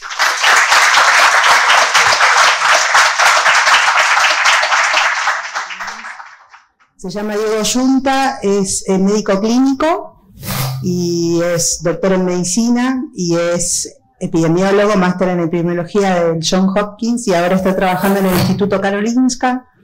Mi relación con él es personal, es un amigo que me formó en investigación. Él desarrolló con Fernán a principios del 2006 el Departamento de Investigación Clínica en Medicina Interna primero en el Hospital Italiano y ahí trabajamos juntos. Yo hice una beca de perfeccionamiento que él lideraba y después trabajamos juntos en el área de investigación clínica hasta el año 2015 yo, 2019 él, donde emigró. Es una de las fugas de cerebros que tenemos y se fue a Suecia, al Instituto Karolinska, donde está trabajando actualmente. La pregunta o lo que queríamos que él nos cuente, vamos a ver si se puede conectar, salvo que haya tenido otro compromiso porque nos fuimos de horario, era a ver cómo se aprenden esas competencias profesionales para investigar, digamos, ¿no? Porque nosotros creemos como que naturalmente ser profesionales de la salud y trabajar con pacientes nos hace capaces de investigar, digamos, y nuestra primera frustración es que después no sabemos cómo hacer la investigación. Nosotros sabemos hacer medicina, a veces no sabemos hacer investigación. Y como cualquier otra competencia profesional, esto que decía Fernán, como es especialista, alguien que gestiona datos en esos datos, bueno, hay especialistas en investigación, digamos, también. De manera que un poco la charla con él tenía que ver con que nos cuente un poco cómo es que se aprenden esas competencias para investigar, que son competencias específicas, que a veces tienen que ver con la metodología. Fernán lo decía con mucha naturalidad y a mí me resuena también natural y cualquiera que haya tenido alguna asesoría con nosotros saben que nosotros con el tema de la pregunta de investigación somos perseverantes y salimos del tema de que hay un área de investigación y ese área hay que refinarla hasta que quede bien estructurada y esa pregunta se pueda contestar con una metodología. Bueno, todo esto que para a mí ahora es como de lenguaje natural, por supuesto que lo tuve que aprender. Digamos, no es que todo el mundo sabe lo que es la estructura pico y anda por la calle diciendo estructura pico, digamos, ¿no? Entonces lo que digo es, el plan era un poco que nos cuente él cómo es que uno puede. Entonces lo que les decía es un poco que nos cuente esto, cómo se desarrollan esas competencias, qué cosas uno tiene que aprender. Esto es lo que yo me imagino que lo va a decir, no sé bien de qué va a hablar, pero la propuesta general era, bueno, contanos un poco a este grupo de personas que está interesado en la investigación, porque de hecho todos los que estamos acá estaremos interesados en esto, cómo es que se puede uno formar en competencias profesionales que tienen que ver con la investigación clínica. Yo hice toda la presentación de toda tu presentación. Así que si querés arrancamos directamente con la charla o presentate, hacé lo que vos quieras, tenés piedra libre para hacer lo que vos tengas ganas. Perfecto, bueno, dale, muchísimas gracias. Bueno, muchas gracias por la invitación. Yo soy Diego Yunta, les voy a contar algunas cosas. No ven mis notas, ¿no? Es importante saber eso. No, solo se ve la diapo. Fantástico. Bueno, vamos a tocar algunos temas que espero al final de la charla tengan conexión. Gran parte de esto tiene mucho que ver con opiniones, experiencias y algunas cosas que hemos vivido con respecto a la investigación en todo este tiempo. Esta es parte del contenido que vamos a ver ahora en estos minutos. Me gustaría empezar por algo que seguramente están hablado, pero que tiene mucho que ver con qué es investigar.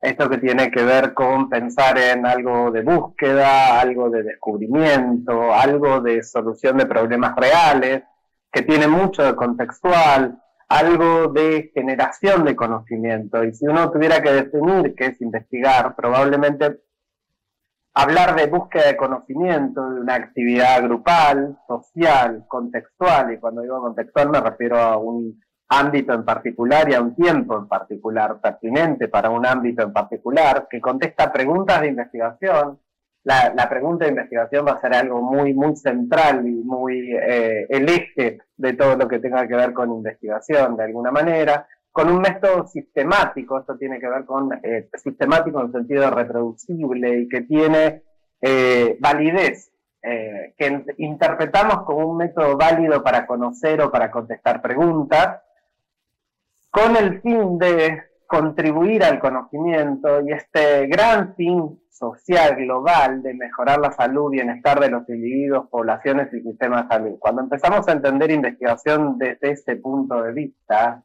y por supuesto tiene mucho que ver con la definición de epidemiología, que es casi la misma, y implica este tipo de responder preguntas en poblaciones específicas con una utilidad global que se alinea mucho con nuestro sentido, nuestro ser profesional.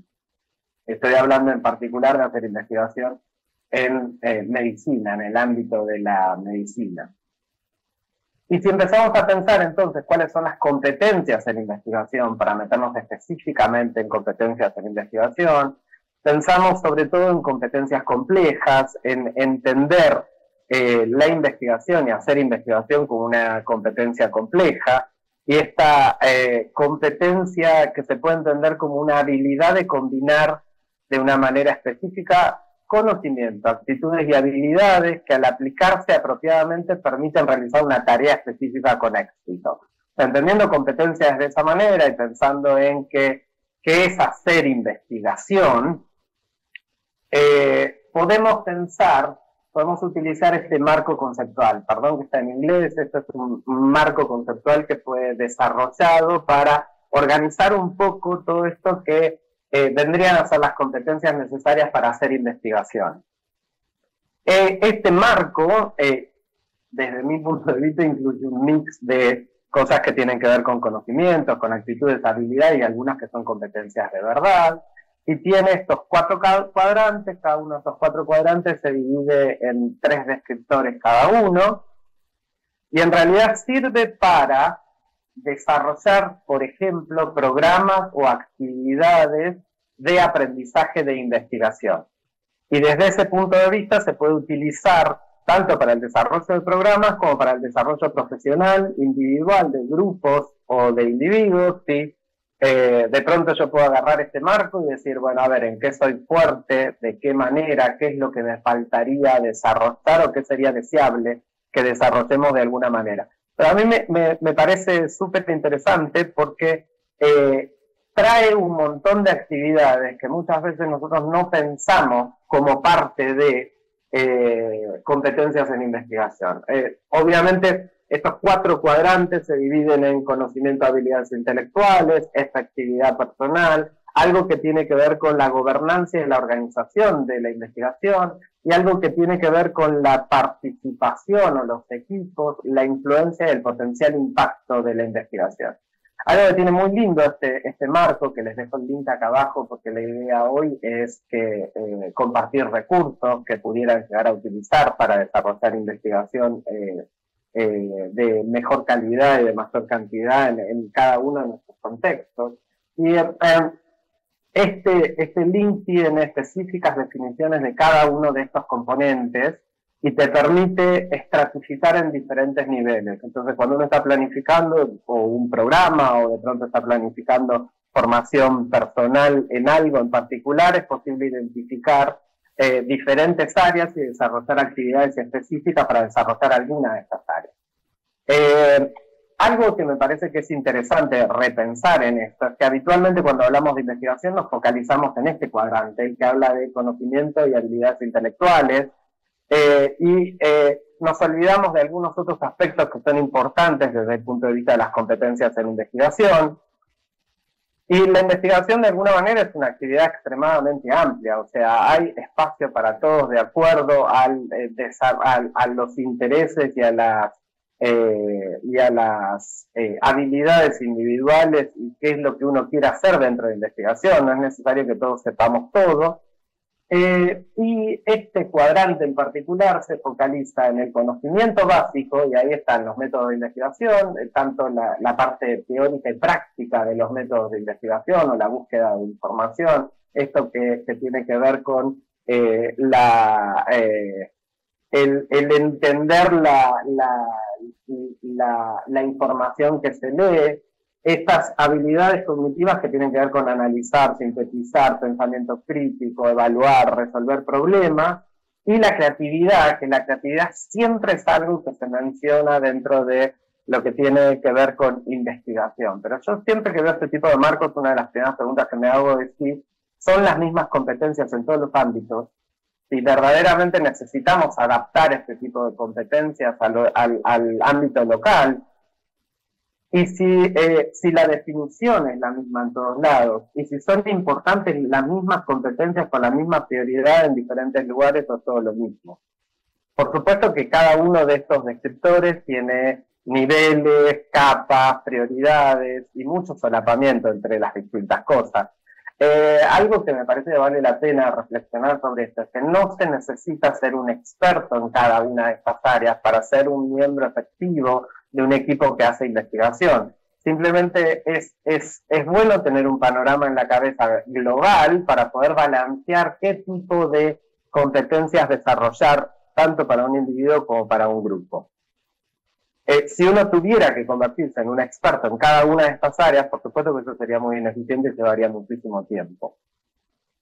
Y algo que vale la pena mencionar es que muchas veces cuando nosotros pensamos en hacer investigación, mucha gente lo reduce a hacer estadística, y estadística es solo una pequeña competencia dentro de esto que tiene que ver con el hecho de que como trabajamos con muestras necesitamos métodos válidos para saber cómo se comporta la realidad a través de lo que observamos en las muestras.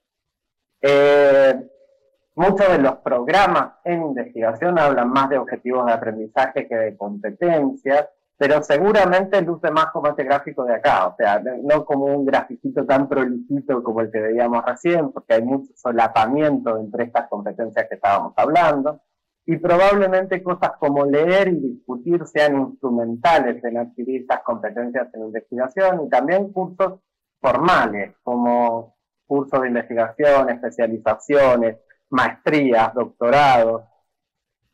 En mi opinión, muchos de estos cursos en particular tienen un poquito desbalanceado lo que es el conocimiento teórico de lo que es el conocimiento práctico aplicado en el contexto. O sea, por supuesto que son necesarios y hay que revalorizarlos y son importantes para hacer investigación, pero hay que complementarlos con algo más. Entonces, lo que yo me preguntaba, bien todos sabemos que los programas formales ayudan a adquirir competencias en investigación. ¿Qué es lo que se puede hacer en el contexto para promover competencias en investigación? Y desde ese punto de vista, probablemente hasta que pensar en algunas cosas contextuales, generando contextos que valoren la investigación y que estimulen la investigación, protegiendo la motivación a investigar y aprender a investigar, que probablemente sea uno de los recursos más valiosos que hay que cuidar. Entender la investigación como parte integral del trabajo, y que eso probablemente requiere tiempo protegido para que ocurra, y que es una actividad grupal, y como actividad grupal todos estamos involucrados en mayor o en menor medida, y en la medida que el contexto valore la investigación como valioso, porque entre otras cosas esto genera capital humano, y ese capital humano tiene mucho que ver con la conexión entre la gente y la confianza entre las diferentes personas, que es tan fundamental para hacer investigación como actividad grupal. Y desde este punto de vista se puede diseñar actividades integradas, alineadas con el contexto, con este objetivo explícito de promover el desarrollo de competencias en investigación a corto y a largo plazo. Desde esta perspectiva me gustaría hablar un poquito de algunos roles que me parece que son fundamentales en este caso. Y uno de los roles más importantes es, ahí en este grafiquito se muestran algunos de los roles de los docentes. Rol docente, que es algo que también está muy integrado con nuestra práctica habitual. Y dentro de los roles de los docentes, uno de los más importantes es el modelo de rol, el ser ejemplo de investigación en contexto. Porque esto tiene mucho que ver con que podemos hablar teóricamente de lo que es hacer investigación, pero no hay mensaje más fuerte que ver ejemplos de modelo de rol que logran balancear de alguna manera todas las actividades que nos competen con la vida diaria y con hacer investigación en el contexto, porque ahí se concretiza se convierte en algo posible, no en algo teórico que alguien me cuenta como que sería lindo tener, sino algo que verdaderamente es valioso y se puede. Y probablemente el facilitador más importante desde este punto de vista sea generar una cultura donde los mentores tienen un lugar. Y a esto me refiero a una cultura de mentoría. Cuando pensamos en mentores en investigación, los mentores en investigación tienen que ver con gente que dedica tiempo y esfuerzo significativo desde su conocimiento y desde su experiencia para promover la adquisición de competencias en investigación de las nuevas generaciones. Y el revalorar y generar una cultura de mentores en investigación es lo que permite que cada vez aprendamos más y cada vez podamos usar herramientas más apropiadas, digamos, para contestar las preguntas de investigación valiosas para el contexto. Los mentores son instrumentales. Desde el rol docente, probablemente los mentores en investigación sean instrumentales y fundamentales. Y la idea del sponsor tiene más que ver con un poquito más allá del mentor y dedicar energía a promover activamente las carreras de las nuevas generaciones. Esto es fundamental porque obviamente si uno mira hacia atrás la carrera nuestra, probablemente uno ha aprendido mucho de los problemas que resolvió, aprendió mucho de las preguntas de investigación que atravesó, pero aprendió muchísimo de los mentores y de los estudiantes. Probablemente son los dos componentes fundamentales del aprendizaje y sobre todo el aprendizaje en investigación. Y si pensamos en algunas acciones relevantes que tienen que ver con promover esta cultura de investigación, yo la verdad que quisiera rescatar algunas cosas. Por supuesto que esto es opinable, pero por supuesto que para mí es muy importante entender que las competencias complejas se aprenden haciendo. Se aprende a hacer investigación haciendo investigación. Por supuesto que componentes teóricos son importantes, pero también lo más fundamental es que esos componentes teóricos uno los pueda poner en acción y en función en un contexto real. Y para eso me parece que algunas acciones vale la pena repensarlas, como por ejemplo enmarcar la investigación como una actividad de aprendizaje y no como una actividad de ejecución. Cuando enmarcamos la investigación como una actividad de aprendizaje y entendemos que todos estamos aprendiendo, no importa si tu rol es el de mentor o el de estudiante o el de investigador, simplemente entendemos que todos estamos aprendiendo y si es una actividad de aprendizaje, entonces está bien preguntar, está bien equivocarse, está bien utilizar cada uno de los errores como oportunidades de aprendizaje. Y desde ese punto tiene mucho que ver con generar estos equipos de investigación donde todos entendemos que estamos aprendiendo dentro del equipo y hay suficiente seguridad psicológica como para hacer preguntas, como para explicar lo que uno no entiende, como para como para que efectivamente se pueda dar este conocimiento constructivo, y eso tiene mucho que ver con los vínculos. El vínculo es instrumental en el aprendizaje, sobre todo el vínculo entre los mentores de investigación y los estudiantes. Y esto de, en ese vínculo y con seguridad psicológica, tener la posibilidad de involucrarse en actividades simples de investigación, pero reales en el contexto, y a medida que uno va aprendiendo más, se va retirando ese andamiaje, los mentores retiran ese andamiaje y progresivamente los estudiantes, los mentoreados, pueden adquirir competencias cada vez más complejas como si fueran capas y relacionar esas competencias entre sí. Y esto tiene mucho que ver con usar cosas instrumentales como planificar las actividades, ejecutar las actividades y reflexionar sobre cada una de esas actividades, dándole espacio y tiempo y energía al feedback, a un feedback constructivo, porque se aprende a dar feedback y se aprende a recibir feedback, y el feedback y la reflexión en la acción es fundamental en aprender a hacer investigación. Y hace un ratito hablábamos de modelos de rol, y yo creo que en nuestro contexto algo que es súper importante es modelar esta generosidad, colaboración, compartir herramientas y recursos de investigación. Y esto tiene mucho que ver con que como modelos de rol y como mentores tenemos esta posibilidad incluso de remover barreras para el aprendizaje de la investigación y promover la equidad para que todo el mundo pueda aprender a hacer investigación. Algunos dispositivos para adquirir competencias en investigación, por supuesto depende de las competencias. Algunas están muy basadas en el conocimiento, otras están muy basadas en actividades prácticas de aprender a hacer algo. Yo diría que, digamos, cosas como el aprendizaje entre pares, cuando tiene el objetivo de que aprendamos y generemos conocimiento útil en el contexto, las comunidades de prácticas, como cuando varios equipos de investigación deciden, acuerdan tener un espacio común donde comparten sus problemas de investigación y donde aprenden a través de cómo resolvieron y sociabilizan y comparten herramientas. Eso es una herramienta súper valiosa, que es fácil de implementar y que tiene mucha facilidad de implementar y tiene muchísimo potencial, como también los espacios de resolución de problemas conjuntos, o los Journal Cloud, que si bien tienen un objetivo, fueron diseñados específicamente, sobre todo para comprensión para lectura crítica y para pensamiento crítico, desarrollo de pensamiento crítico, tienen mucho más potencial con respecto a aprender algunas de las competencias que hablábamos al principio relacionadas con hacer investigación. Y algo que vale la pena mencionar es que en cualquiera de estas actividades son actividades grupales y la diversidad es importante. La diversidad hace que los equipos sean mucho más eficientes. Y cuando hablo de diversidad de perspectiva, de formación, de mirada, de edad, de experiencia, de conocimiento. Diversidad. La diversidad en los equipos de investigación es uno de los componentes más importantes.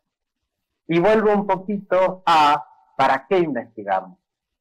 Y vuelvo a lo que empecé, que investigamos para maximizar la salud y el bienestar de los individuos y poblaciones y sistemas de salud, pero también para promover el desarrollo de las personas y de los profesionales, como por ejemplo la comprensión de la literatura científica, el pensamiento crítico y algunas otras actividades como el trabajo en equipo, que es transversal a todo lo que hacemos. El investigador solitario debiera no existir, debiéramos entender la investigación como una actividad grupal, y eso hace que gran parte de las competencias que se necesitan son competencias para trabajo en equipo, que son competencias transversales que sirven para muchas otras cosas.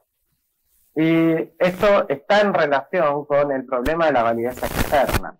Gran parte de la información se genera en otras partes del mundo, y esa información está hecha con preguntas, miradas, recursos, poblaciones, que son muy diferentes a nuestro contexto y pueden no ser tan relevantes como es la información local.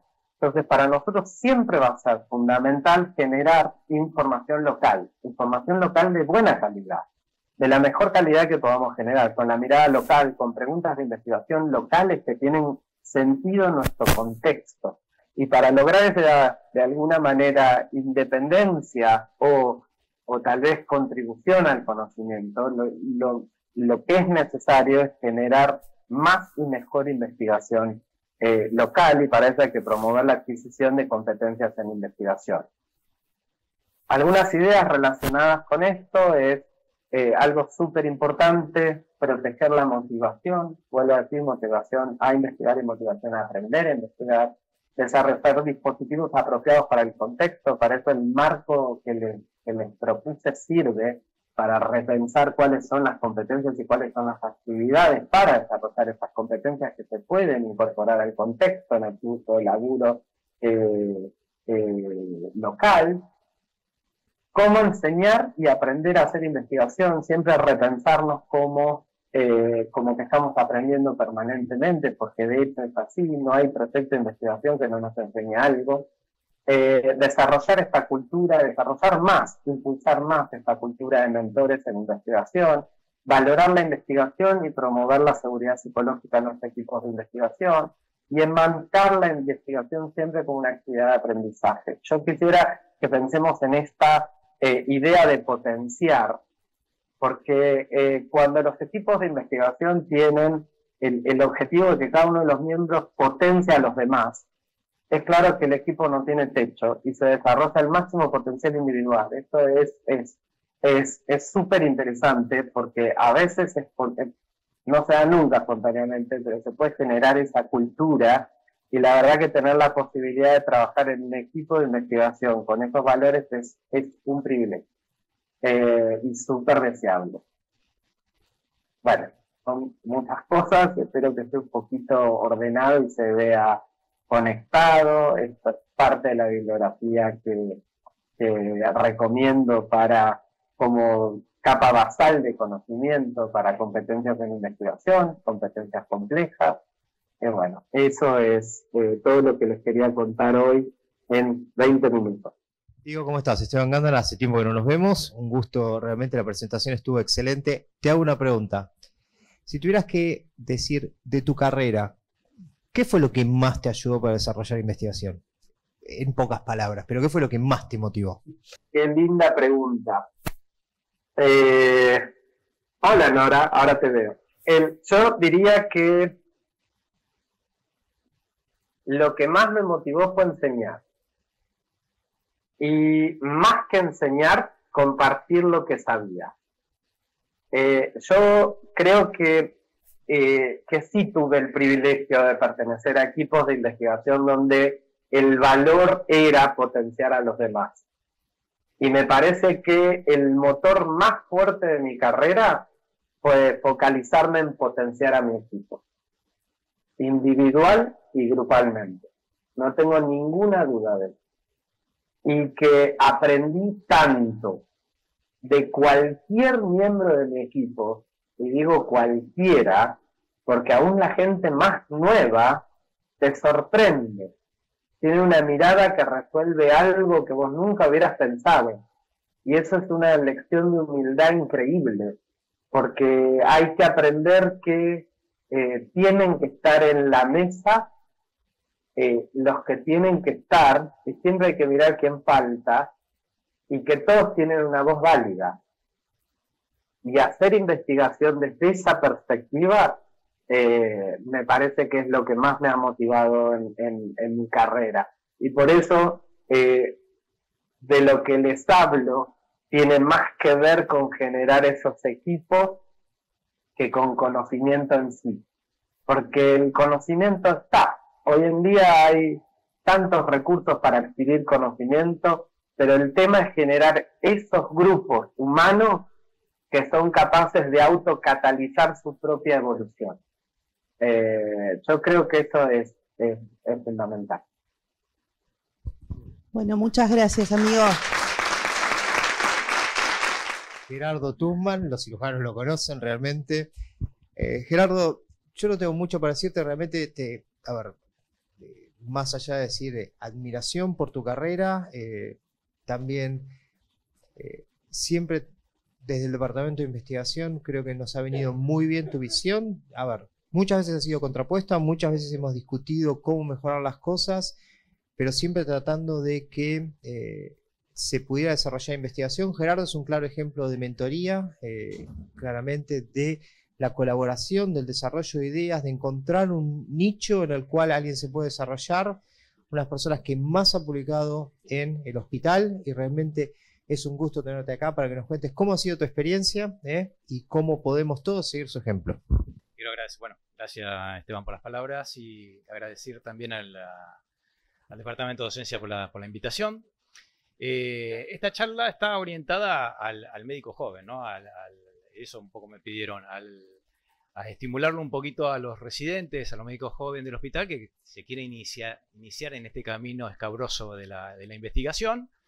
Mi objetivo es contarles a través de mi experiencia, contarles cómo hacer investigación en la adversidad, sin recursos, ¿sí? Que es un poco lo que yo hice en ese momento.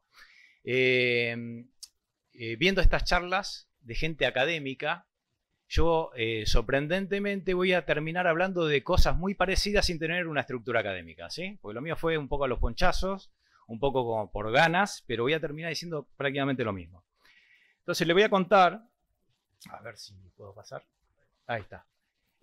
Un poco la historia acá. Yo cuando era residente, ya entrado como médico planta joven, nos juntábamos con Elcio Turqueto, que es jefe de la terapia, con Jorge Luis Ocampo, que era el fellow, a hablar de temas de ventilación mecánica que nos apasionaba. En esa época, en el año 97, Elcio estaba haciendo un estudio multicéntrico en la terapia del Open Lung Concept, que era profesor Langman. Ese concepto lo había desarrollado en animales, que consistía en reclutar los pulmones colapsados del distrés, ¿sí? Ahí conocimos a Stefan Bohm, que era el fellow de Langman, que venía a ser como vedor y a controlar los estudios. Uno de los centros era el hospital, así que venía hace 2 veces al año. Ahí lo conocimos, una persona, un médico alemán espectacular, que ha venido mucho acá, muchos los conocen. Para mí, un amigo terrible y mentor para mí. Ahora hablando del tema del mentor, para mí fue un mentor en esa época. Y fíjense que después, con el tiempo, yo terminé siendo mentor de él en algunas otras cosas. O sea que fue un ida y vuelta, una amistad más de 30 años, de casi 30 años, donde me ha permitido hacer todas las cosas que hice, ¿no? Viendo el tema del reclutamiento en el distrés, yo digo, bueno, acá tengo la solución para solucionar el tema de la telectasia en el quirófano. Entonces, probamos el concepto, lo ayorné al pulmón sano, y ahí salió de que podíamos reclutar pulmones sanos de otra manera, solucionar el tema de telectasias y las famosas publicaciones iniciales, donde demostramos este concepto en pacientes anestesiados adultos, que salió publicado en el British Journal, y después otra publicación que hicimos lo mismo en pediatría, demostrando el efecto de reclutamiento con imágenes de resonancia en el anestesiólogo, ¿sí? De esa manera, a mí se me abrieron un montón de puertas, a través también, obviamente, de la gestión de Stefan, y tuve la oportunidad de poder ir al laboratorio de gestión en Uppsala, en varias oportunidades, digamos, casi todos los años hacer estudio ahí.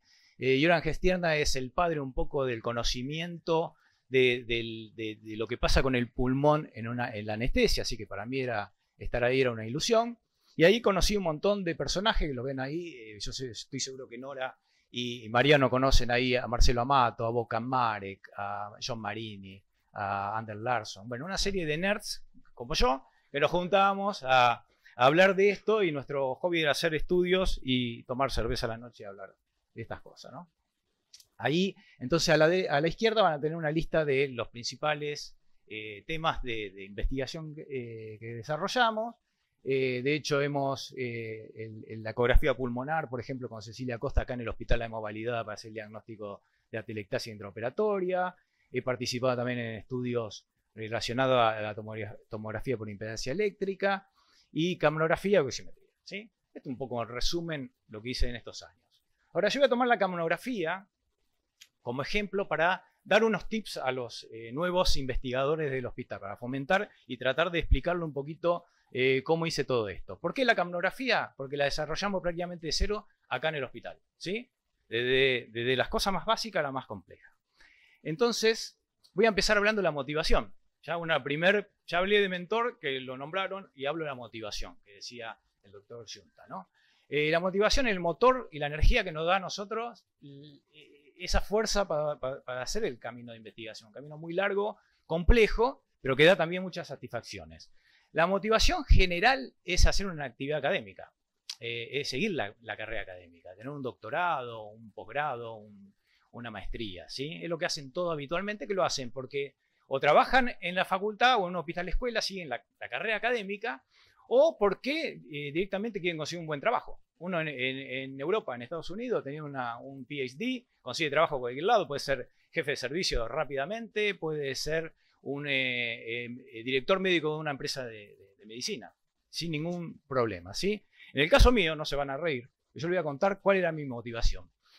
A mí me apasiona, o tengo como hobby leer estudios viejos de fisiología cardiorrespiratoria de la década del 50, porque me resulta apasionante cómo estos tipos lograban publicar cosas muy importantes sin recursos, sí, con muy poca tecnología. Para mí un hobby es poder leer este tipo de paper.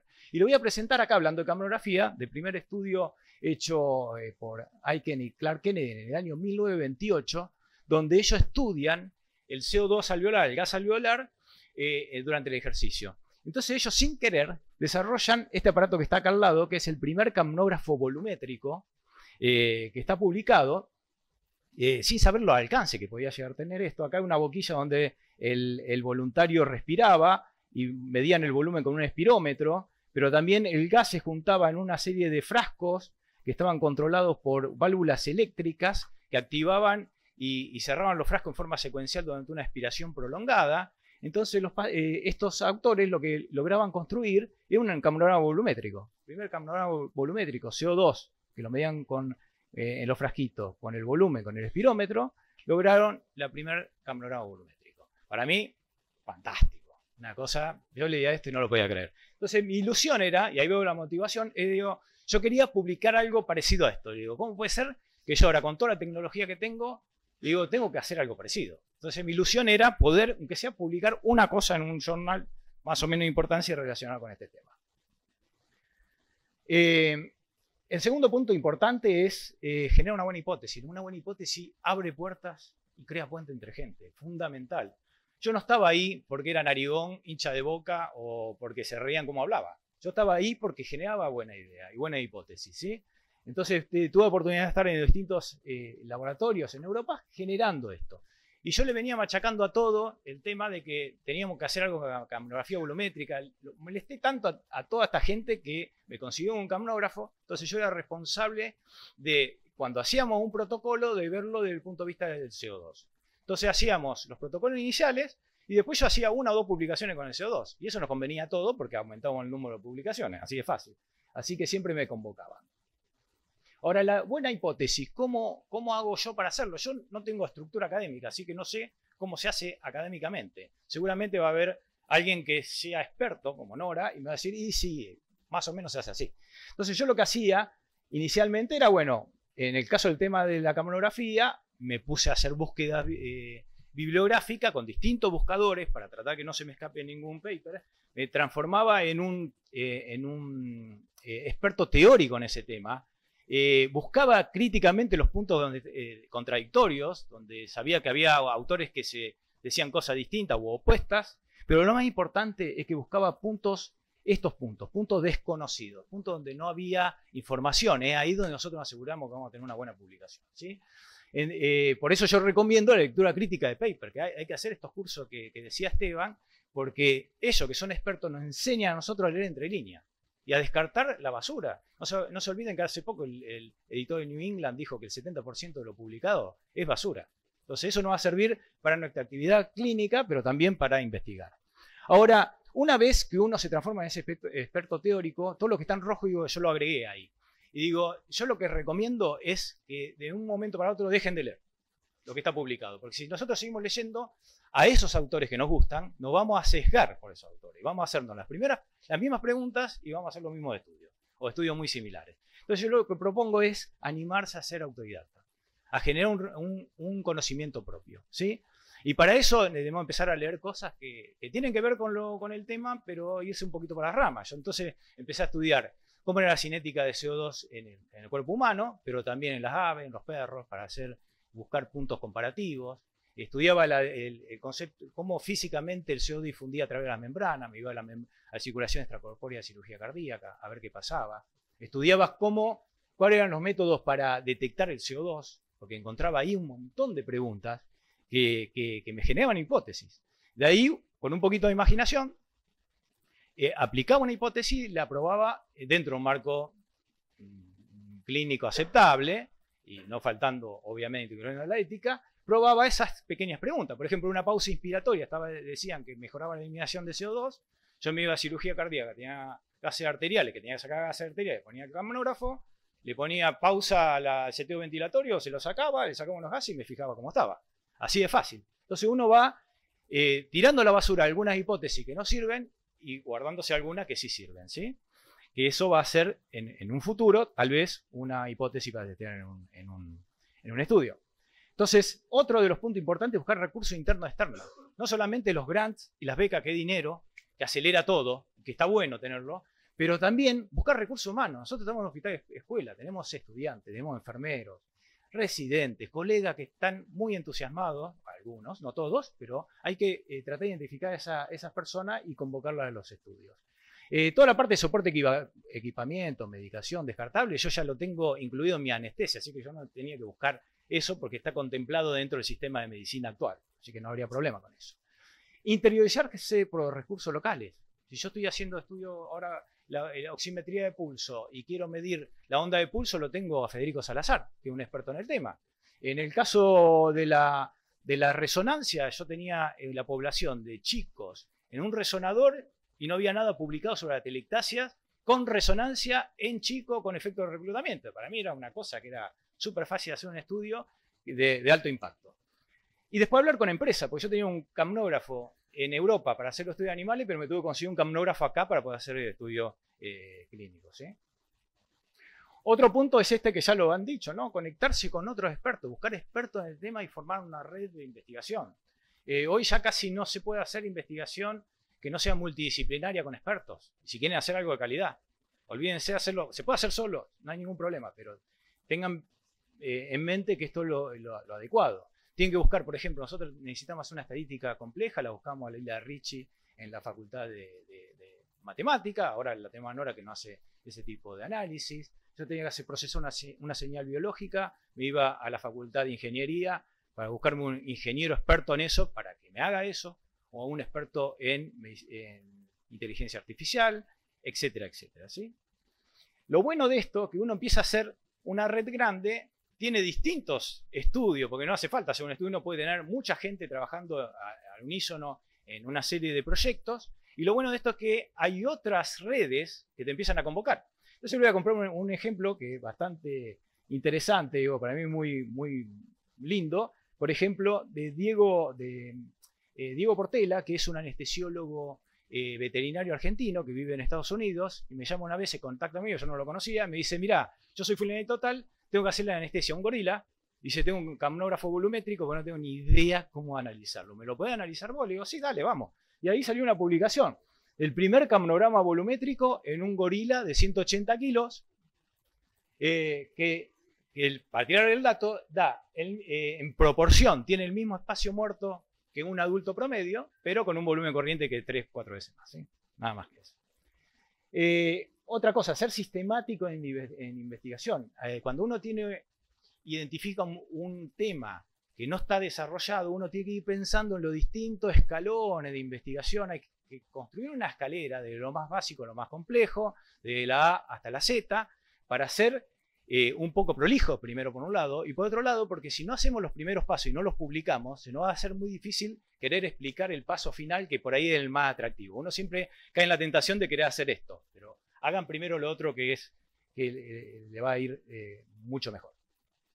Entonces, el primer escalón mío era que el camnógrafo que yo tenía, los cálculos de las variables camnográficas eran muy malos. Yo lo tenía que hacer manualmente porque fallaba mucho un sistema, era un sistema geométrico. Entonces se me ocurrió, digo, tengo que mejorar, antes de empezar a hacer todo el estudio, mejorar el análisis, porque si no, no voy a ningún lado.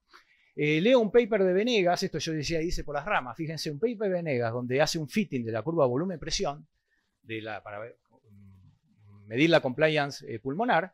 Este fitting es un método matemático, en este caso el Lebesgue-Marquardt, que hace que dibuje con una función matemática una curva real. Entonces, con esta fórmula matemática que dibuja esa curva real, yo puedo calcular lo que se me ocurra. El área bajo la curva, la pendiente, el punto de inflexión, el punto máximo, el mínimo, lo que quiera. Lo defino, con esa fórmula lo puedo calcular en un segundo, porque con el poder de los hardware actuales, ¿sí? Entonces yo tenía que mejorar esto. Para eso me voy a la Facultad de Ingeniería, hablo con el ingeniero Clara y con Adriana Escandurra. Este dato me lo pasa Enrique Bertranú, porque era amigo del ingeniero Clara. Entonces yo me voy con ese consejo, me voy a hablar con ellos y le digo, yo necesito hacer esto, pero fíjense, parece un camnograma volumétrico, yo quiero hacerlo con la camnografía, ¿se puede hacer? Me dice, sí, es una curva simétrica, tiene lo suyo, pero te lo vamos a hacer, y lo hacen con esta fórmula matemática que parece chino básico, ¿sí? Entonces hace esta fórmula de fitting, probamos el fitting en un modelo matemático, y lo probamos en pacientes reales, funcionaba de maravilla, decimos, bueno, ya tenemos solucionado el análisis, y de hecho hay muchos grupos alrededor del mundo que están usando este tipo de análisis. El segundo paso era, como la camnografía volumétrica es una herramienta que mide el espacio muerto, que para eso un poco estábamos con ese tema, se utiliza la fórmula de Bohr, de Christian Bohr, que es un Nobel que describió esta fórmula a fines del siglo XIX, en forma teórica, sin poder demostrarlo porque no podían medir el CO2, que se basa en esto, en el CO2 alveolar. El problema del CO2 alveolar, que el pulmón es totalmente heterogéneo, entonces cada alveolo tiene una relación BQ determinada y tiene un valor determinado de CO2 alveolar. Entonces es casi imposible de medirlo. ¿Qué se hace? se utiliza un concepto que se llama pulmón ideal de Riley y de Kornman, que lo describieron en el 50. Seguramente los neumonólogos y los terapistas lo conocen. Ese concepto toma como que el pulmón es totalmente homogéneo, que la relación BQ es 1, que es perfecto, que entonces lo alveolar es igual a lo capilar, y si lo capilar y alveolar es lo mismo, lo capilar y lo arterial es lo mismo, le saco gases arteriales, tengo la presión arterial de CO2 y esa es la alveolar. Es un desastre de donde se lo mire, porque no, el pulmón es totalmente heterogéneo, por una estructura fractal que tiene, por el efecto de la gravedad, entonces es imposible que lo arterial sea igual a lo alveolar. Eso no existe. Entonces, como no existe, yo digo, si yo quiero medir algo alveolar, no lo puedo medir del lado de la sangre, lo tengo que medir del lado del gas alveolar. Entonces, si yo tengo la camografía volumétrica, que es esta de acá, y yo tengo que esta parte del gas expirado, el espacio muerto, que no tiene CO2, el resto de la curva, esto que se llama volumen corriente alveolar, es gas alveolar, ¿sí? Si yo tengo que cada uno de estos puntitos de la curva de la fase 3, que es gas alveolar puro, está representando alvéolos que tienen distintas constantes de tiempo, el promedio de eso tiene que ser la presión alveolar CO2. Entonces yo, generando esa hipótesis, leyendo el tema, todo este tema tan controvertido, me voy a probarlo en un grupo de animales donde tenía técnica gas inerte múltiple, que es el gold estándar para evaluar los intercambios gaseosos. Sacaba el cálculo de la PACO con la fórmula del gas alveolar para el CO2 y medía la PACO en cada camnograma manualmente. Y me encuentro con esta correlación. Cuando me encuentro con esto, calculo entonces el siguiente paso, en la fórmula de Bohr, utilizando este valor manual que sacaba de la curva, y utilizo el espacio muerto de la técnica gas inerte múltiple, que lo calcula no con el gas alveolar, con un gas independiente, que es la acetona, ¿sí? Y encuentro también que tengo una buena correlación. Hago el Blan-Allman y me encuentro que tengo un bias muy chiquitito, ¿sí? Y una precisión muy buena. ¿Qué logro con esto? Dos cosas. Primero, tiramos por tierra la controversia de hace 100 años de que estamos hablando que es el gas alveolar y que no es el gas alveolar, que no se puede medir.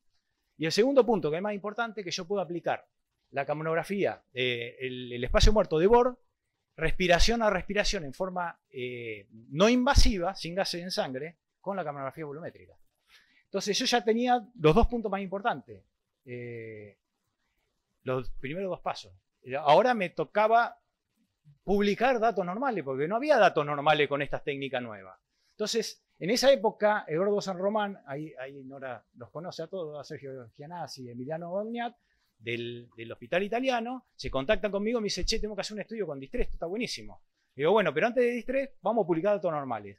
Vos conseguime o hacete un estudio con voluntarios sanos, ventilando en forma espontánea, y yo voy a hacer un estudio en pacientes ventilados sanos en el quirófano. Y vamos a sacar valores normales de todas las variables camnográficas del espacio muerto en pacientes, en voluntarios, espontáneos, ventilando espontáneamente y en pacientes anestesiados. A partir de ahí, el resto de los escalones era demostrarlo. En un distrés, comparar qué pasaba estos valores con un distrés, con un obeso mórbido, con una cirugía cardíaca, con un anciano, etcétera, etcétera. Esos fueron los siguientes escalones. Y ya para terminar, mostrarle uno de los últimos escalones publicados, que es la medición del gasto cardíaco derecho, la perfusión pulmonar, con la camnografía volumétrica en forma no invasiva, utilizando un modelo matemático que se llama método camnodinámico, que se basa en el principio de Fick, ¿sí? Que todos conocemos, ¿no? Entonces eso lo comparamos con un gold estándar de referencia, que es la termodilución, con el aparato, con el pico. Lo hicimos con Mariano y con Maru González en la terapia y con Cecilia también en el quirófano. Y lo que demostramos es que el método funciona igual que la termodilución. De hecho, hasta un poco mejor, le diría. Que es el gold estándar, ¿no? La termodilución es el gold estándar. Y ahí tienen un ejemplo de un caso, en azul la medición camnográfica y en rojo el gold estándar del pico, como en un paciente, a lo largo de la cirugía, en los momentos más típicos de deterioro hemodinámico en la cirugía cardíaca, como el método sigue al gold estándar. Eso como para graficarle la importancia del método. Entonces, terminando, los tips. Digo, busquemos primero la motivación. O sea, tenemos que encontrar un tema que a nosotros nos mueva. ¿Por qué lo hacemos? Eso es fundamental. Y lo habló Junta recién. Detectar un problema y analizarlo a fondo. Animarse a ser autodidacta. Yo todo lo que lo hice solo, siendo autodidacta. No tengo una formación académica estándar, ¿sí? Tratar de entender los mecanismos fisiopatológicos que explican esos problemas que nosotros vemos en ese tema, plantearse una hipótesis, usar la imaginación. Einstein decía que la imaginación era la forma más poderosa de inteligencia. Dentro de toda nuestra inteligencia, la herramienta más poderosa es la imaginación. Tienen que generar esa hipótesis, esa pregunta, hagan prueba y error, usen el método científico dentro de un marco aceptable en su actividad diaria, generen información. Estos son los famosos datos preliminares de un estudio. Eso puede llevar semanas, meses, a mí me lleva a veces años, ¿sí? Hasta que estoy convencido y entiendo qué está pasando. Una vez que lo entiendo, seguir un orden también en cómo investigar. Primero hacer estudios descriptivos y observacionales, que es lo que nos enseñan el problema. Segundo, animarse a hacer una hipótesis, un tratamiento, una solución terapéutica y hacer un estudio piloto. Ahí los estudios son controlados, prospectivos, controlados, randomizados con un número limitado de pacientes. Y el tercer paso ya es pasar a un estudio clínico controlado, multicéntrico, que yo recomiendo que lo hagan otros, que no se meta uno a hacer eso, porque si no uno empieza a cegar al resto de los investigadores. Eso lo tendría que hacer otros grupos de otros lugares, ¿sí? Volviendo, y ya termino con esto, a la pregunta original, si se puede hacer investigación sin ayuda, y la pregunta es tramposa, porque puede ser sí y no. Sí, si yo le digo, yo la reformulo y le digo, ¿se puede hacer sin ayuda de una institución, sin dinero, sin ayuda de farmacéutica, sin ayuda de un programa de posgrado? La respuesta es sí. Uno puede hacer de un consultorio, de un quirófano, de una sala clínica. Hay que hacerse una buena pregunta, nada más. Ahora, si yo la reformulo y digo, ¿se puede hacer investigación sin hacer un análisis estadístico complejo, sin tener un experto? No. Sin un ingeniero que le haga un procesamiento de una señal biológica, tampoco. Sin alguien que sepa de inteligencia artificial, tampoco. Porque salvo que seamos unos genios y sepamos de todo eso, cosa que no creo que sea así, necesitamos trabajar en equipo. Y ese es el mensaje, un poco del tips. Hay que, para hacer algo de calidad, tenemos que formar un grupo multidisciplinario, formado por expertos en cada tema. Gracias por la atención.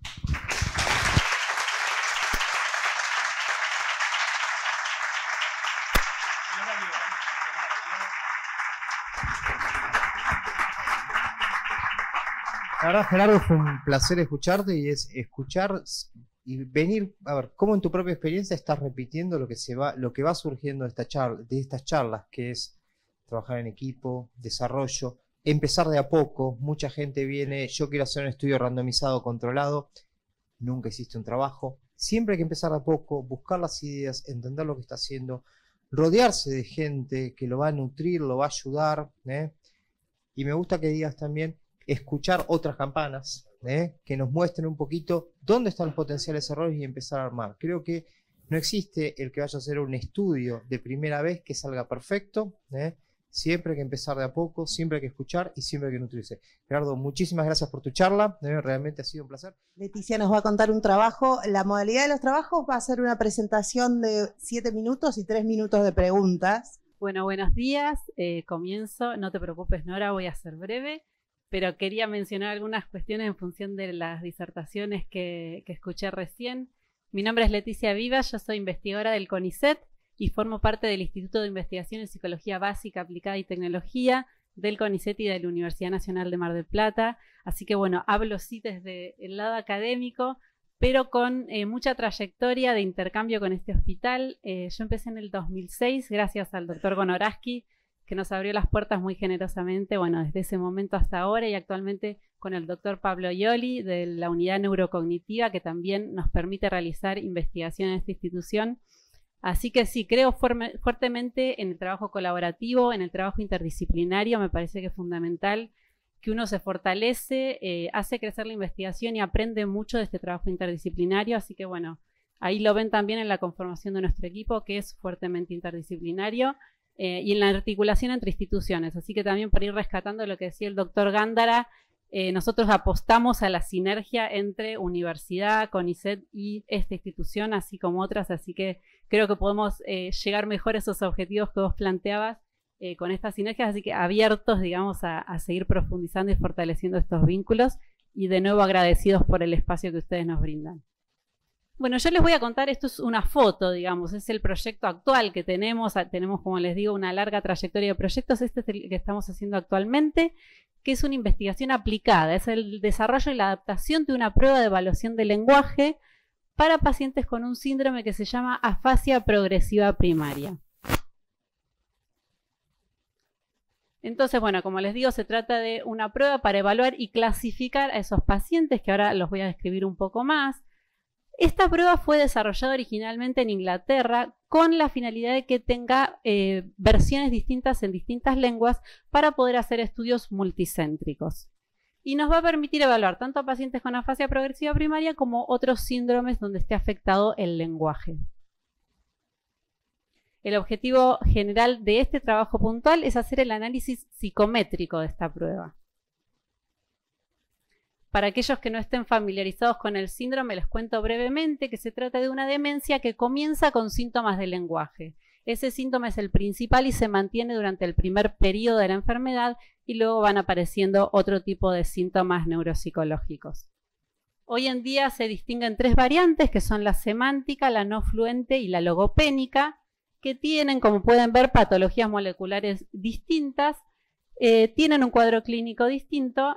Brevemente les cuento, por ejemplo, la semántica tiene que ver con la pérdida del significado de las cosas, la no fluente con un lenguaje poco fluido, sí, trabado y agramatical, y la logopénica principalmente con problemas en memoria de trabajo. Nuestra prueba entonces fue desarrollada pensando en tratar de cubrir todas estas dimensiones para poder establecer un perfil y clasificar a esos pacientes. Entonces tenemos tareas de denominación, de repetición y señalamiento, asociación semántica, repetición de palabras, no palabras y oraciones, comprensión de oraciones, lectura en voz alta de palabras irregulares y no palabras, descripción oral y escrita. Esto es simplemente para que vean que hay una correspondencia entre los datos que obtenemos de esas tareas y el perfil lingüístico de los pacientes. El resultado de la prueba es este. Nosotros nos muestra los errores. Principalmente está centrada en qué tipo de errores comete la persona. No en si llega a obtener un puntaje determinado, sino en cuál es el perfil de errores que tiene. Sugerimos, cuando se usa esta prueba en la clínica, entonces ver primero el punto de corte, o sea, ver si esa persona efectivamente tiene un déficit en el lenguaje y luego ver cuál es el perfil que tiene, que esa es la utilidad mayor. La metodología que utilizamos es la siguiente. Se trata de un estudio transversal de análisis psicométrico con población normativa y población clínica. Está en curso el trabajo. En este momento tenemos 195 personas incluidas sin patología neurológica ni psiquiátrica, 31 pacientes con alteraciones del lenguaje, todos ellos hablantes nativos del español rioplatense. Tomamos una batería de evaluación neuropsicológica, que por ahí la paso brevemente para que Nora no se enoje. Y bueno, sepan que, digamos, controlamos los criterios de inclusión y exclusión con esta batería y además tomamos otras pruebas de lenguaje que nos permiten establecer correlaciones con nuestra prueba para hacer validez convergente. El procedimiento es evaluación individual bajo consentimiento informado, por supuesto con protocolos aprobados por las instituciones correspondientes. En algunos casos presencial, pero luego de la pandemia empezamos a hacer también evaluaciones virtuales. Hicimos una valoración de esas evaluaciones y vimos que se podía hacer virtual también, entonces aprovechamos para poder colectar muestra en otros lugares del país. Los objetivos psicométricos específicos que nos proponemos son los siguientes. Obtener evidencias de validez de criterio mediante estudios de validez concurrente y de grupos contrastados. Establecer el grado de equivalencia de la dificultad de los ítems, en este caso lo hicimos con las versiones en inglés y en español, porque como les decía, justamente busca hacer una prueba que esté midiendo lo mismo en distintos países. Entonces, si no estamos seguros que el nivel de dificultad de los ítems es análogo, esa prueba no estaría sirviendo. Establecer un punto de corte de acuerdo al balance adecuado entre sensibilidad y especificidad. Estimar la confiabilidad de las puntuaciones, para eso analizamos la consistencia interna, y proveer datos normativos de acuerdo a la edad y al nivel educativo a nivel local. Estos son unos resultados provisorios que tenemos con respecto a los objetivos que les mencioné recién. Tenemos evidencias de validez de criterio, encontramos correlaciones significativas en todas las pruebas, salvo en una que es la de asociación semántica, que ahí la tenemos que revisar porque no nos dio una buena correlación. En los grupos contrastados, donde comparamos grupo clínico con normativo, lo mismo, tuvimos buenas diferencias, salvo en esa misma prueba de asociación semántica que hay que revisar. Analizamos la equivalencia de los ítems con la versión en inglés y con la versión de España mediante un análisis DIF y encontramos similitudes, y en aquellos ítems, eran 6 con el inglés y 4 en el español, en los que encontramos diferencias, ajustamos nuestros ítems para que fueran equivalentes. Con respecto a la confiabilidad de las puntuaciones, aquí nos diferenciamos por ahí un poquito de lo clásico, que es tomar todos los ítems y ver si son consistentes entre sí, porque acá nosotros asumimos que los pacientes no van a responder igual a todos los ítems de la prueba. Hay perfiles de lenguaje, por lo tanto hicimos esa correlación entre los tipos de errores. O sea, vimos si la persona era consistente en el tipo de error que cometía a lo largo de la prueba. Entonces obtuvimos consistencia en errores motores, errores fonológicos, semánticos y de memoria de trabajo. Y nos dieron valores muy aceptables. Luego, como les decía, hicimos un análisis de curva ROC y determinamos valores de sensibilidad y especificidad para el punto de corte de 93, de una especificidad de 93% y una sensibilidad de 97%, lo cual es bastante adecuado. Y con respecto a los datos normativos, hicimos primero una regresión para ver si la edad y el nivel educativo tenían un impacto en los resultados. Y encontramos que la edad no parecería tener efecto, así que hicimos ese cuadrito donde presentamos los datos normativos que hay hasta el momento, teniendo en cuenta la escolaridad, esos 3 niveles de escolaridad. Bueno, como conclusión, entonces, estamos terminando de colectar la muestra clínica para poder concluir estos análisis psicométricos. La prueba ahora se está adaptando en otros países, en otras lenguas. Bueno, ahí les menciono algunos: inglés, italiano, japonés, portugués, francés, belga, etc. Y nos va a permitir justamente realizar comparaciones entre cortes y poder participar de estudios multicéntricos con este síndrome que es de baja prevalencia. Bueno, de hecho nos está costando mucho conseguir estos pacientes con afasia progresiva primaria, así que es interesante poder contar con estos instrumentos equivalentes para poder hacer estudios más amplios. Así que bueno, agradezco mucho. Es un estudio dificilísimo lo que está haciendo Leticia de esto, porque es baja prevalencia y adaptar un cuestionario que parece una cosa que nosotros usamos después rutinariamente de forma simple, tiene una metodología muy compleja, de manera que ella describió rápido, a propósito de que es una presentación corta, pero ya todo el desafío, más que llevar el trabajo de campo a cabo, es diseñar esta estrategia de validación de cuestionarios, ¿no? Aprovecho y te comento algo. Nosotros tenemos la idea de que esta prueba sea libre y gratuita. En general nuestros trabajos tienen esa orientación. Nosotros trabajamos en la universidad pública, en el CONICET, así que estas pruebas luego quedan a disposición. Bueno, la gente del servicio de neurología ya lo sabe, se las brindamos después a los profesionales para que las usen libremente.